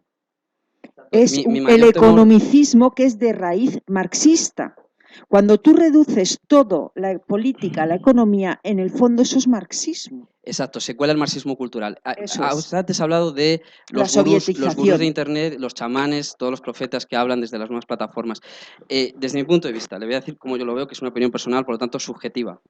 Creo que durante los últimos 10 años la sociedad está muy atontada por la telebasura, por así decirlo. Entonces, cuando viene la crisis económica es cuando la gente, sobre todo los jóvenes, se refugia en Internet. Y al ver el éxito que tienen debates de profundidad espiritual, política, es cuando las cadenas de televisión dicen, para conseguir audiencia vamos a generar estas nuevas tertulias políticas. Y es cuando parte de la sociedad vuelve a ver la televisión precisamente porque la situación así lo requiere. Entonces, mi mayor temor es que el liberalismo económico, este es un think tank fundado por economistas, y carece de no tiene verdaderos filósofos, no tiene una verdadera estetas del arte, de la cultura. Entonces, mi mayor temor es que estos buenos y brillantes economistas que tiene institutos como este o otros caigan o bien en manos del conservadurismo tradicional o bien en manos de estos publicistas, propagandistas, demagogos, medio gurús. Es que hay una cosa... Creo que ha dicho conspiranoicos antes o algo así. Es que es una de las conspiraciones del populismo, de la exopolítica, ¿no? Hay quien cree que Sara Carbonero es un reptil. No es broma.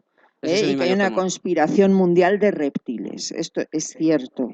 Búsquenlo, por favor, en Internet, porque es que es de morirte la risa. Yo estoy totalmente de acuerdo. Y creo que uno de los problemas que tenemos, insisto otra vez, es reducir lo que es el liberalismo a la economía. El liberalismo es mucho más que la economía, pero es que reducir la política o despreciar la política. Eso al final caemos en la propia sovietización, que lo hemos visto en todo, desde el arte está absolutamente imbuida.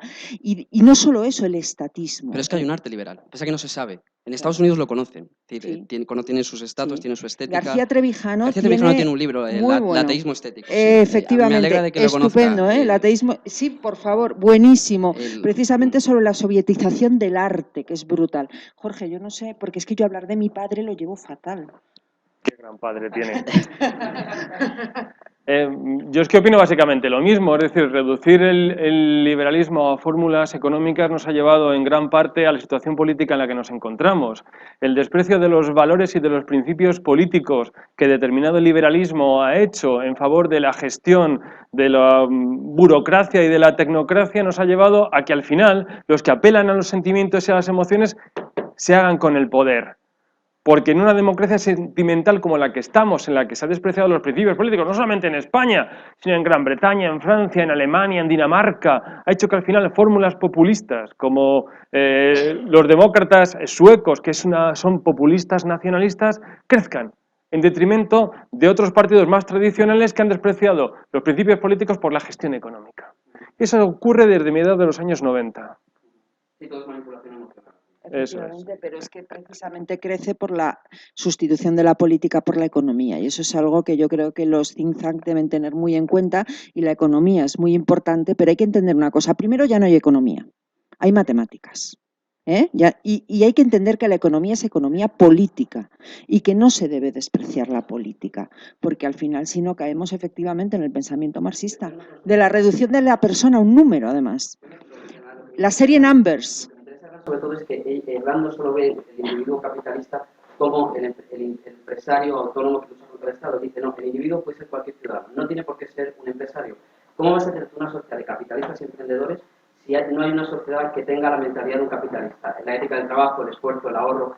Una sociedad demasiado consumista, hedonista, cortoplacista, que no ahorra, que no usa ni mide el tiempo, que no tiene esa mentalidad épica y heroica de la vida, jamás podrá crear una empresa y crear negocios. Ella no conocía... Howard Rourke no está en España, ni John Galt. Eso se lo digo ya, esto está lleno de Peter Keatings y de Toohis, Edward Toohis. Pero por trivializarlo un poco, el otro día Antonio Banderas, el actor, decía en un programa no sé, el de los monigotes, decía la gran diferencia que yo he vivido entre Estados Unidos y esto es España, es que allí los jóvenes quieren ser el 80% emprendedores. Es decir, la responsabilidad de su progreso está en ellos mismos, en lo que curran, lo que se trabajan y lo que se imaginan para vivir. Aquí el 80% de los jóvenes quieren ser funcionarios. Es aquí y en Francia, y es en Alemania, y es en toda Europa. Dos revoluciones están al margen de la política revolucionaria. Vale, sí,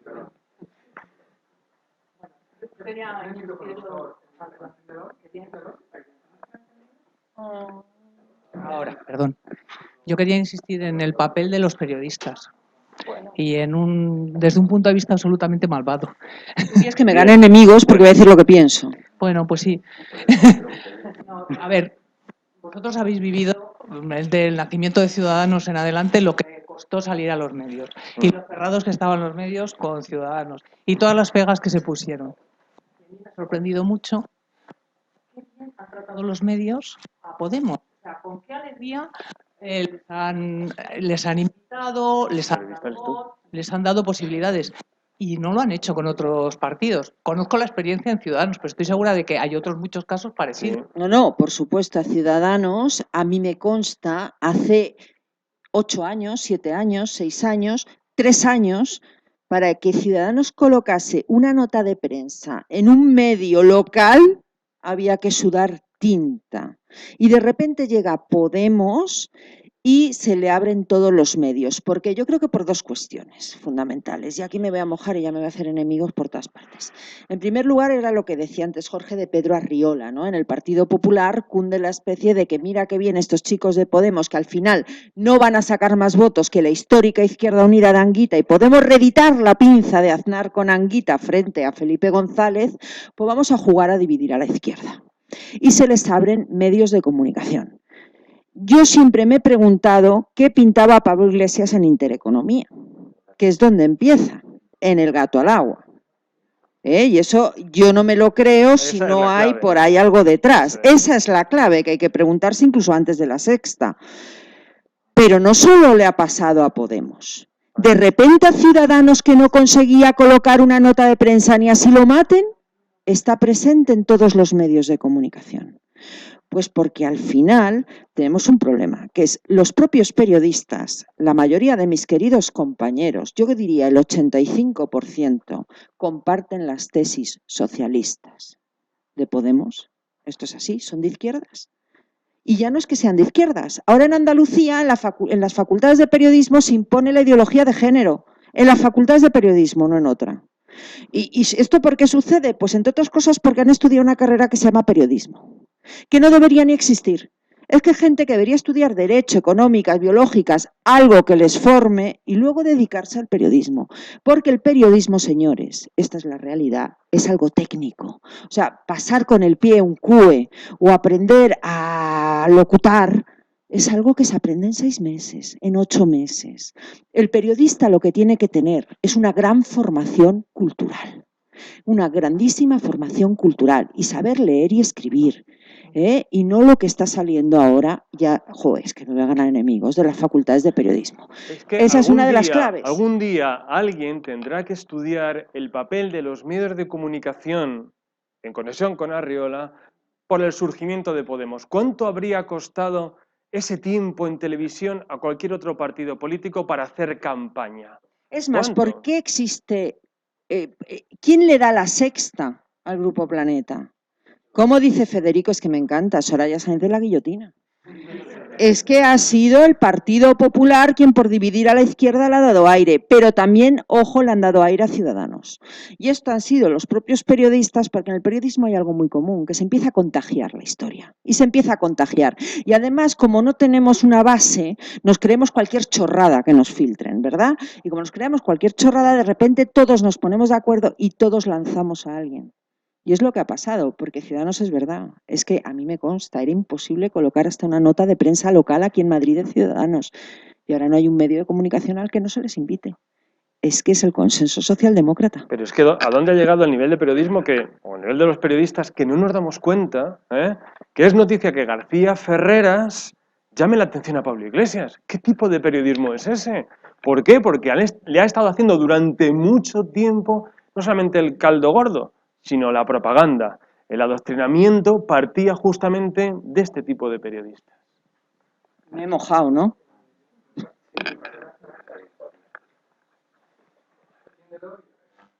García Ferreras, director de la cadena SER hace unos cuantos años. Y ¿Cuándo el 11M? Sí. Respecto a que todos los males provienen de la falta de representatividad y la separación de poderes, siempre habla de ello Luis Riestra, un compañero vuestro en Voz Populi, que a mí me gusta mucho, siempre habla de que está ahí el problema en la base. Pero bueno, volviendo a la conferencia, yo creo que el gran problema que estamos teniendo últimamente también es que toda la ideología en general se está moviendo desde el centro un poco hasta la derecha a la izquierda. O sea, tú te quedas quieto, el mundo se mueve a la izquierda y tú de repente eres un facha, aunque no hayas cambiado de ideas. Carmena es una facha. Sí.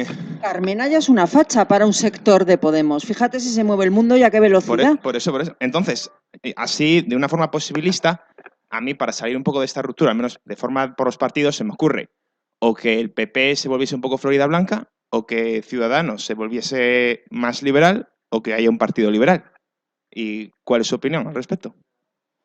Yo aquí sí me gustaría hablar de Venezuela. En Venezuela había 2 grandes partidos, uno era COPEI, algo equiparable al Partido Popular, y otro que era Acción Democrática, el de Carlos Andrés Pérez, equiparable al Partido Socialista. Eran las 2 grandes fuerzas políticas. ¿Cuál fue el problema en Venezuela? Y en mi opinión sigue siendo, y es un gran problema que va a tener la oposición, ese corrimiento hacia la socialdemocracia. Al final todos defendían lo mismo. Es que el problema es el consenso socialdemócrata. No había nada fuera de ese consenso. Y ahí me gustaría citar a Ayn Rand, cuando se confrontan dos ideas sin principios. La socialdemocracia para mí carece de principios, es nihilista, etcétera, etcétera, etcétera, etcétera, siempre triunfa la más radical. Y ese fue el problema en Venezuela. Y es verdad que en España tenemos un problema y es que no hay un partido liberal. Es que ya ni siquiera hay casi propuestas liberales. Hubo una época en que desde el Partido Popular por lo menos había unas, con perdón del pelip, vamos a hablar de partidos con representación. Venga, lo vamos a dejar ahí. Claro. Pues no estéis en los medios, pues hablad con... Pero es verdad, no, y Voz Populi, que Juan Pina está en Voz Populi. Claro, el Pelip, es que está ahí el jefe de opinión de Voz Populi, o sea, vamos a decirlo. Claro. Bueno, pero es verdad que ese corrimiento lo que favorece es precisamente, otra vez lo que decíamos, el caldo de cultivo que da lugar al crecimiento de los populismos y al surgimiento. Ciudadanos, en mi opinión, ya que lo mencionabas, es una gran oportunidad perdida y el Partido Popular de Mariano Rajoy otra, de crear una oposición precisamente al consenso socialdemócrata. Lamentablemente, pequeños partidos como el PELIP, que tienen un gran programa, tienen dos problemas. Uno, los medios, dos, la pasta. Y esta es la realidad. Pero existe otro problema añadido a eso, que lo estamos viendo todos, y es que la hegemonía cultural en España es de izquierdas. Si tú quieres competir, ¿verdad?, en el campo político, tienes que hacer, y lo hemos visto en el Partido Popular de Mariano Rajoy, tienes que presentar un programa social perfectamente identificado con la socialdemocracia, porque si no lo haces, no consigues votos. Hay incluso se avergüenzan de definirse como de derecha, se inventan términos como soy centrista, soy reformista. Decía Alfonso Guerra con muy mala uva, no sé si te acuerdas, ¿cómo estarían a la derecha que llevan 20 años viajando al centro? Claro, entonces si uno quiere ganar elecciones, no puede decir soy de derechas o soy liberal. Yo vengo de la Facultad de Ciencias Políticas, allí dices que eres liberal y enseguida te conviertes en un fascista, pero literalmente, es así. Y tú quieres ganar, son políticos profesionales y son partidos formados por gente que normalmente no tiene otros oficios, ni lo ha tenido nunca ni lo esperan tener. Y su único objetivo es ganar elecciones. ¿Cómo vende Coca-Cola su refresco? Pues igual que el Partido Popular o el Partido Socialista vende su programa electoral, dependiendo de cómo puede ganar más o menos votos. Y en España la hegemonía cultural es izquierdas, por tanto los programas son prácticamente todos socialdemócratas. ¿Quiere decir esto que no se puede hacer? Yo no estoy muy de acuerdo. Se llama Mauricio Macri. Luego sí se puede hacer. El problema es que haya alguien que se atreva a hacerlo. Sí se puede. Sí se puede. Hola. Me encanta la conferencia que habéis dado, me ha gustado mucho por su contenido y por el formato. Esto dele a la limón, está muy bien. Mola. Se ha comentado antes que la democracia termina en dictadura o algo así, ¿no? Degenera. Yo cuando estudié me dijeron que, según Aristóteles, terminaba en tiranía o le sucedía la tiranía. Nunca lo entendí. En aquella época no lo entendía por qué. Leyendo los artículos de Venegas, eso le da una vía muy importante. Pero vamos, antes de los artículos, sí, visto lo que ha pasado en España, pues se comprende. Mi pregunta es la siguiente. Vale, Podemos, Pablo Iglesias, pues está en declive. Ha fallado, ha fracasado, le habrá podido su ambición, lo que quiera, está en declive. Pero el manual de populismo lo habéis descrito perfectamente. Ahí está. Y tenemos el problema es cómo se combate. Y un poco están siendo las preguntas cómo se combate. Yo creo que tenemos un instrumento ahora muy bueno, que son los medios digitales. Es lo que me ha permitido conoceros a vosotros, de las Venegas, y asociarme a este mundo, de la Escuela de Viena, de la Escuela de Salamanca, en fin, este liberalismo humano, o que congenia las matemáticas con el humanismo. Porque efectivamente, yo, por ejemplo, entendía el humanismo, aquí yo soy mayor, y para mí el liberalismo era Segurado, presidente de ACEIN, y luego Garrigues. Gente respetabilísima y que, por supuesto, no de mérito. Pero bueno, era un poder fáctico, plenamente reconocible y que tiene un objetivo concreto, que era su beneficio, y un poco lo social, pues parece que les traía al país, ¿no? Entonces eso, pues está, hasta ahora es cuando se empieza ya a neutralizar eso. Pero bien, mi pregunta concreta, y perdón por esta disertación previa, es, Pablo cae, fracasa, pero ¿y los nacionalismos? ¿Cómo lo veis? Yo el nacionalpopulismo lo veo muy consolidado, tanto que se ha extendido a los partidos de ámbito estatal. El PSC absorbió perfectamente el nacionalismo y hoy es una fuerza, entre comillas, entiéndase, despreciable, en el sentido de que no tiene precisamente ni una buena representación y va cayendo, a pesar de que IZ pueda ser más o menos defendible. El PP en Cataluña, ¿qué vamos a decir?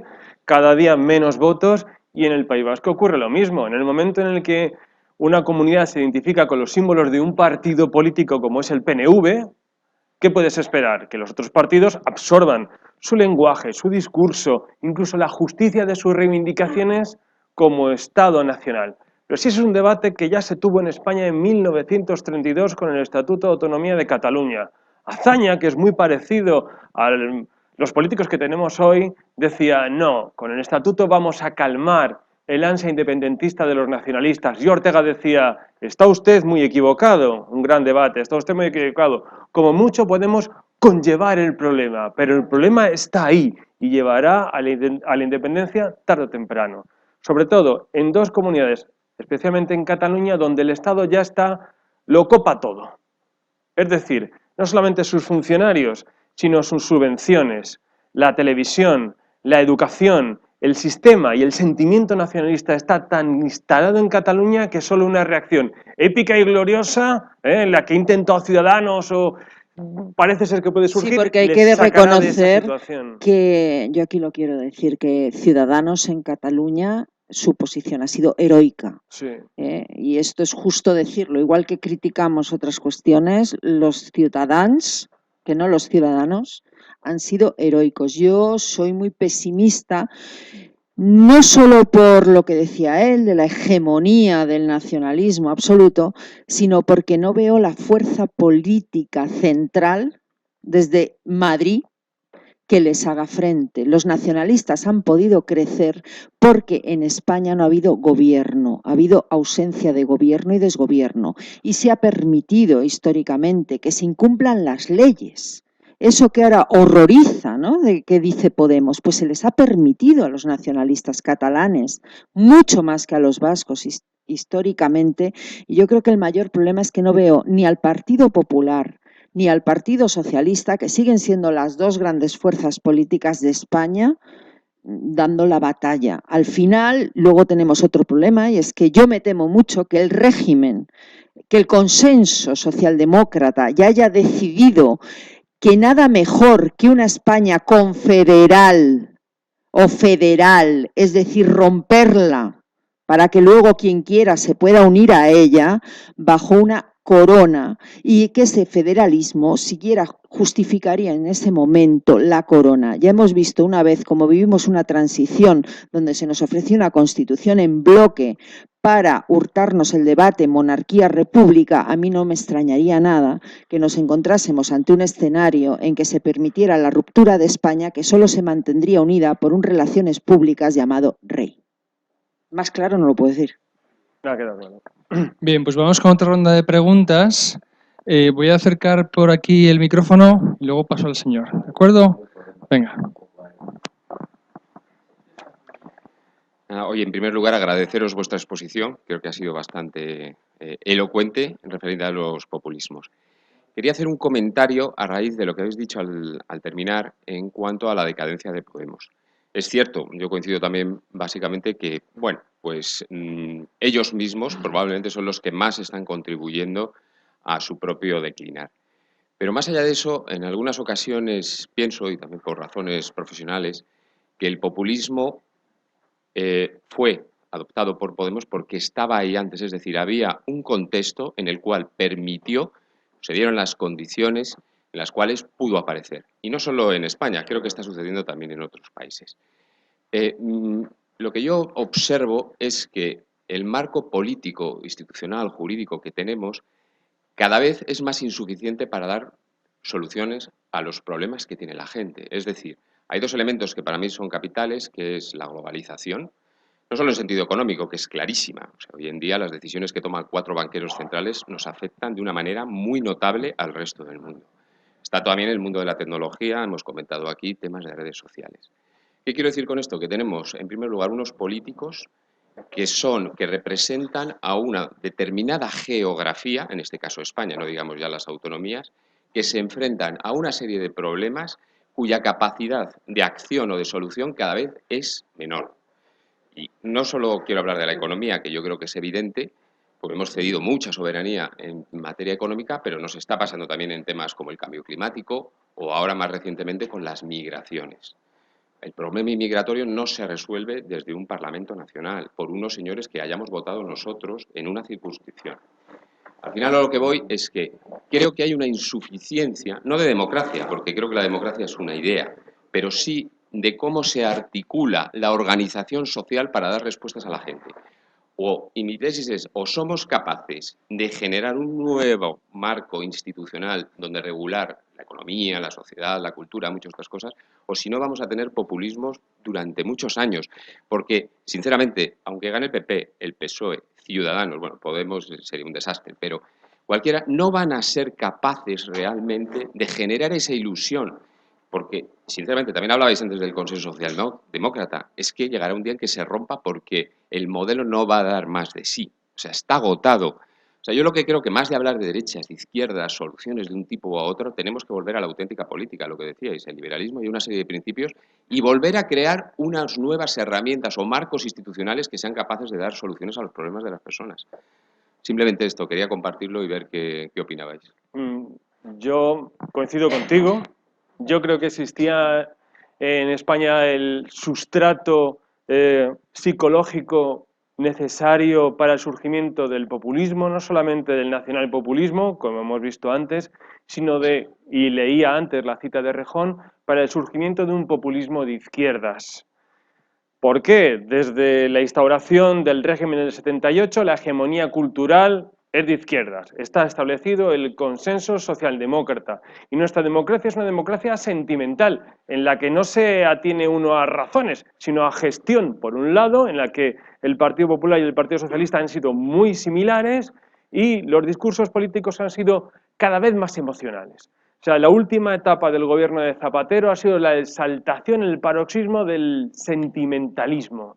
Él, Zapatero, fue el que recuperó el guerracivilismo con la, no sé por qué todavía, vigente ley de memoria histórica y el anticlericalismo, que son las peores raíces de la izquierda española. Ni siquiera Zapatero, al que veíamos aislado en la Troika y en la Unión Europea, intentó que la socialdemocracia española fuera como la socialdemocracia europea. ¿Por qué no ser como los laboristas británicos? No, había que ahondar en la división entre los españoles. Y nos encontramos entonces ahora en esa coyuntura, en la que nos estamos jugando entre la democracia y el autoritarismo, y que en algunas regiones españolas la batalla, lamentablemente, al menos en mi opinión, está perdida y se mantiene por la lucha heroica de algunas personas aisladas, de algunos núcleos, y cuidado, no hay que bajar los brazos, no hay que despreciarles. Si hay algo por lo que merece la pena el impedir con nuestras limitadas fuerzas la independencia de esas regiones es por proteger a esas personas que quieren seguir siendo libres.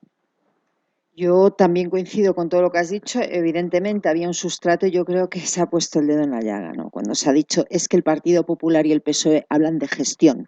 Son burócratas, son tecnócratas. Pedro Sánchez podía estar en el Partido Popular perfectamente y Soraya Sáenz de Santamaría en el Partido Socialista y no habría ninguna diferencia.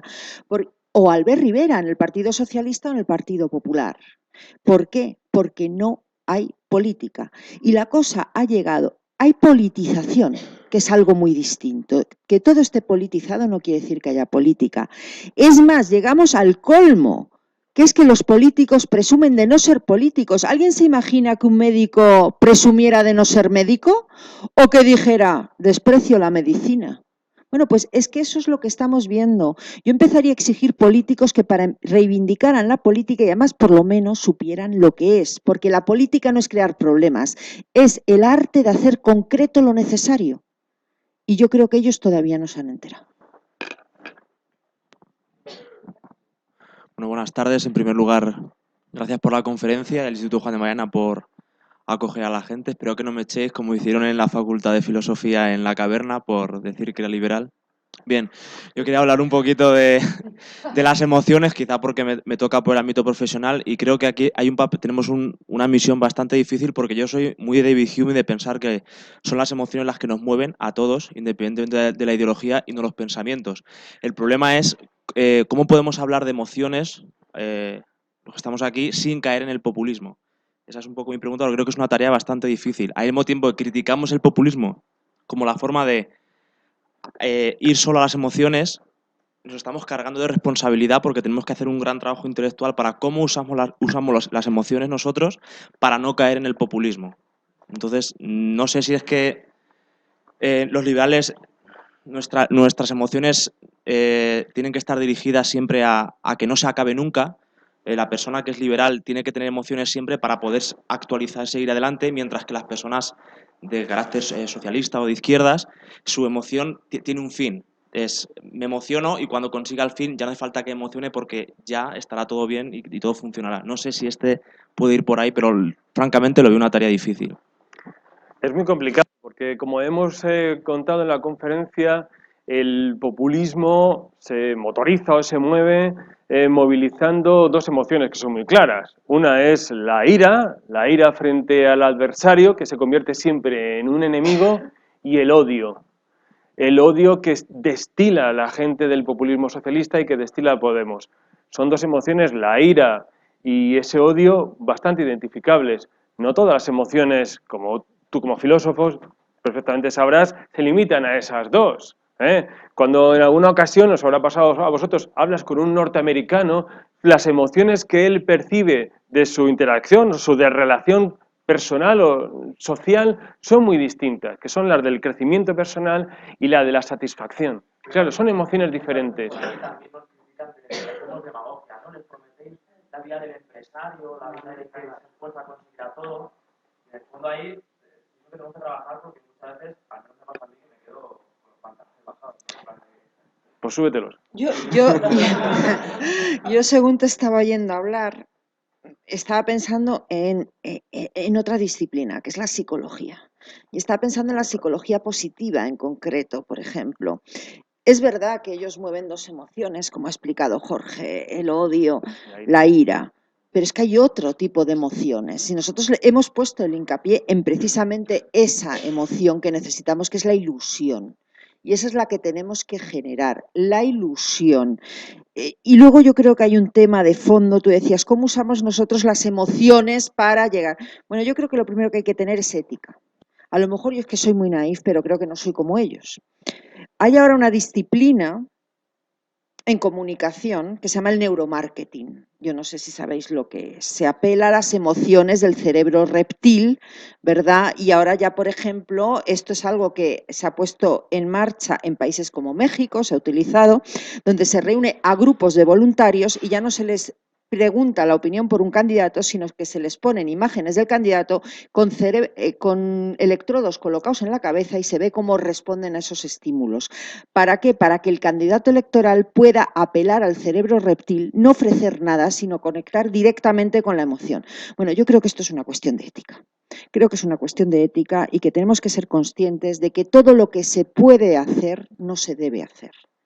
Y esto es muy importante y yo insisto, tenemos que apelar a una emoción básica que mueve mucho más que el odio, que es la ilusión. Y el que odia, ese es irrecuperable. Eso es así.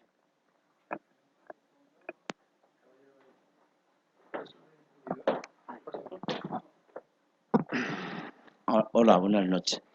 Voy a renunciar. Yo quería que me explicarais como Juan de Mariana, pero voy a renunciar, ¿eh? O sea, voy a pasar inmediatamente a una cosa más práctica. Yo quería que pensarais entre la libertad y la democracia. Yo una contrapuesta. ¿Hasta cuándo? No quiero que me contestéis hoy ya, pero voy a renunciar. Yo lo que digo ¿es democrático que yo que he votado a Rajoy pueda pactar con el Partido Socialista, y yo que me considero de derecha simplemente porque no soy socialdemócrata? O sea, yo no soy de derecha solo porque no soy comunista y no soy... ¿Le puedo contestar yo a este señor? En primer lugar, usted no ha votado a Mariano Rajoy. Usted ha votado una lista cerrada y bloqueada.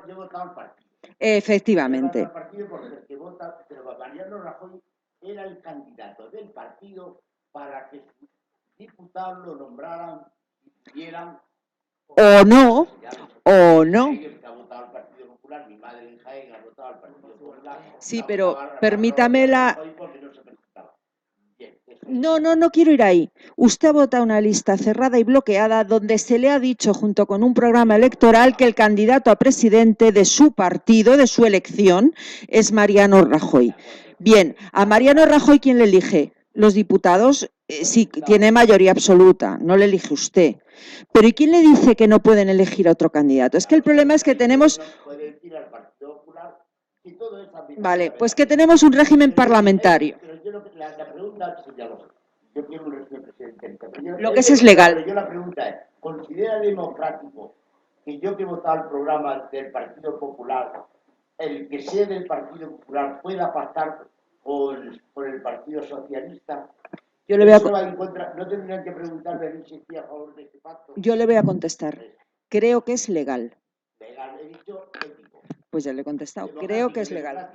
Creo que es legal. Creo que no, porque estamos en régimen parlamentario. Pero si es que no me deja contestar. Es que llevo intentándolo un rato. Claro, vamos a ver. Lo que creo es que es legal. Vivimos en un régimen parlamentario. El problema del parlamentarismo es que en el parlamentarismo siempre los dos poderes, legislativo y judicial, acaban estando sometidos al Ejecutivo. Y ese es el gran problema que tenemos. Por eso yo vuelvo a lo anterior. La democracia es muy fácil. Que usted elija directamente a su presidente, a sus representantes y que haya separación de poderes. Y eso es lo democrático. Lo que tenemos es legal, en mi opinión. Separación independiente de poderes. Bien. División. No sería democrático entonces. No. En mi opinión, no sé si en la del profesor Vilches. La de él no lo sé. La de la señora...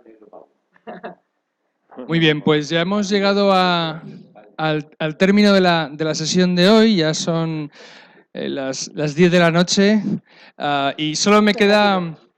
Qué rápido dices, lo bueno, que se pasa el tiempo rápido y aprendiendo y formándose de nuevo todos los sábados en el Juan de Mariana. Gracias a Almudena y a Jorge, creo que se merecen un aplauso.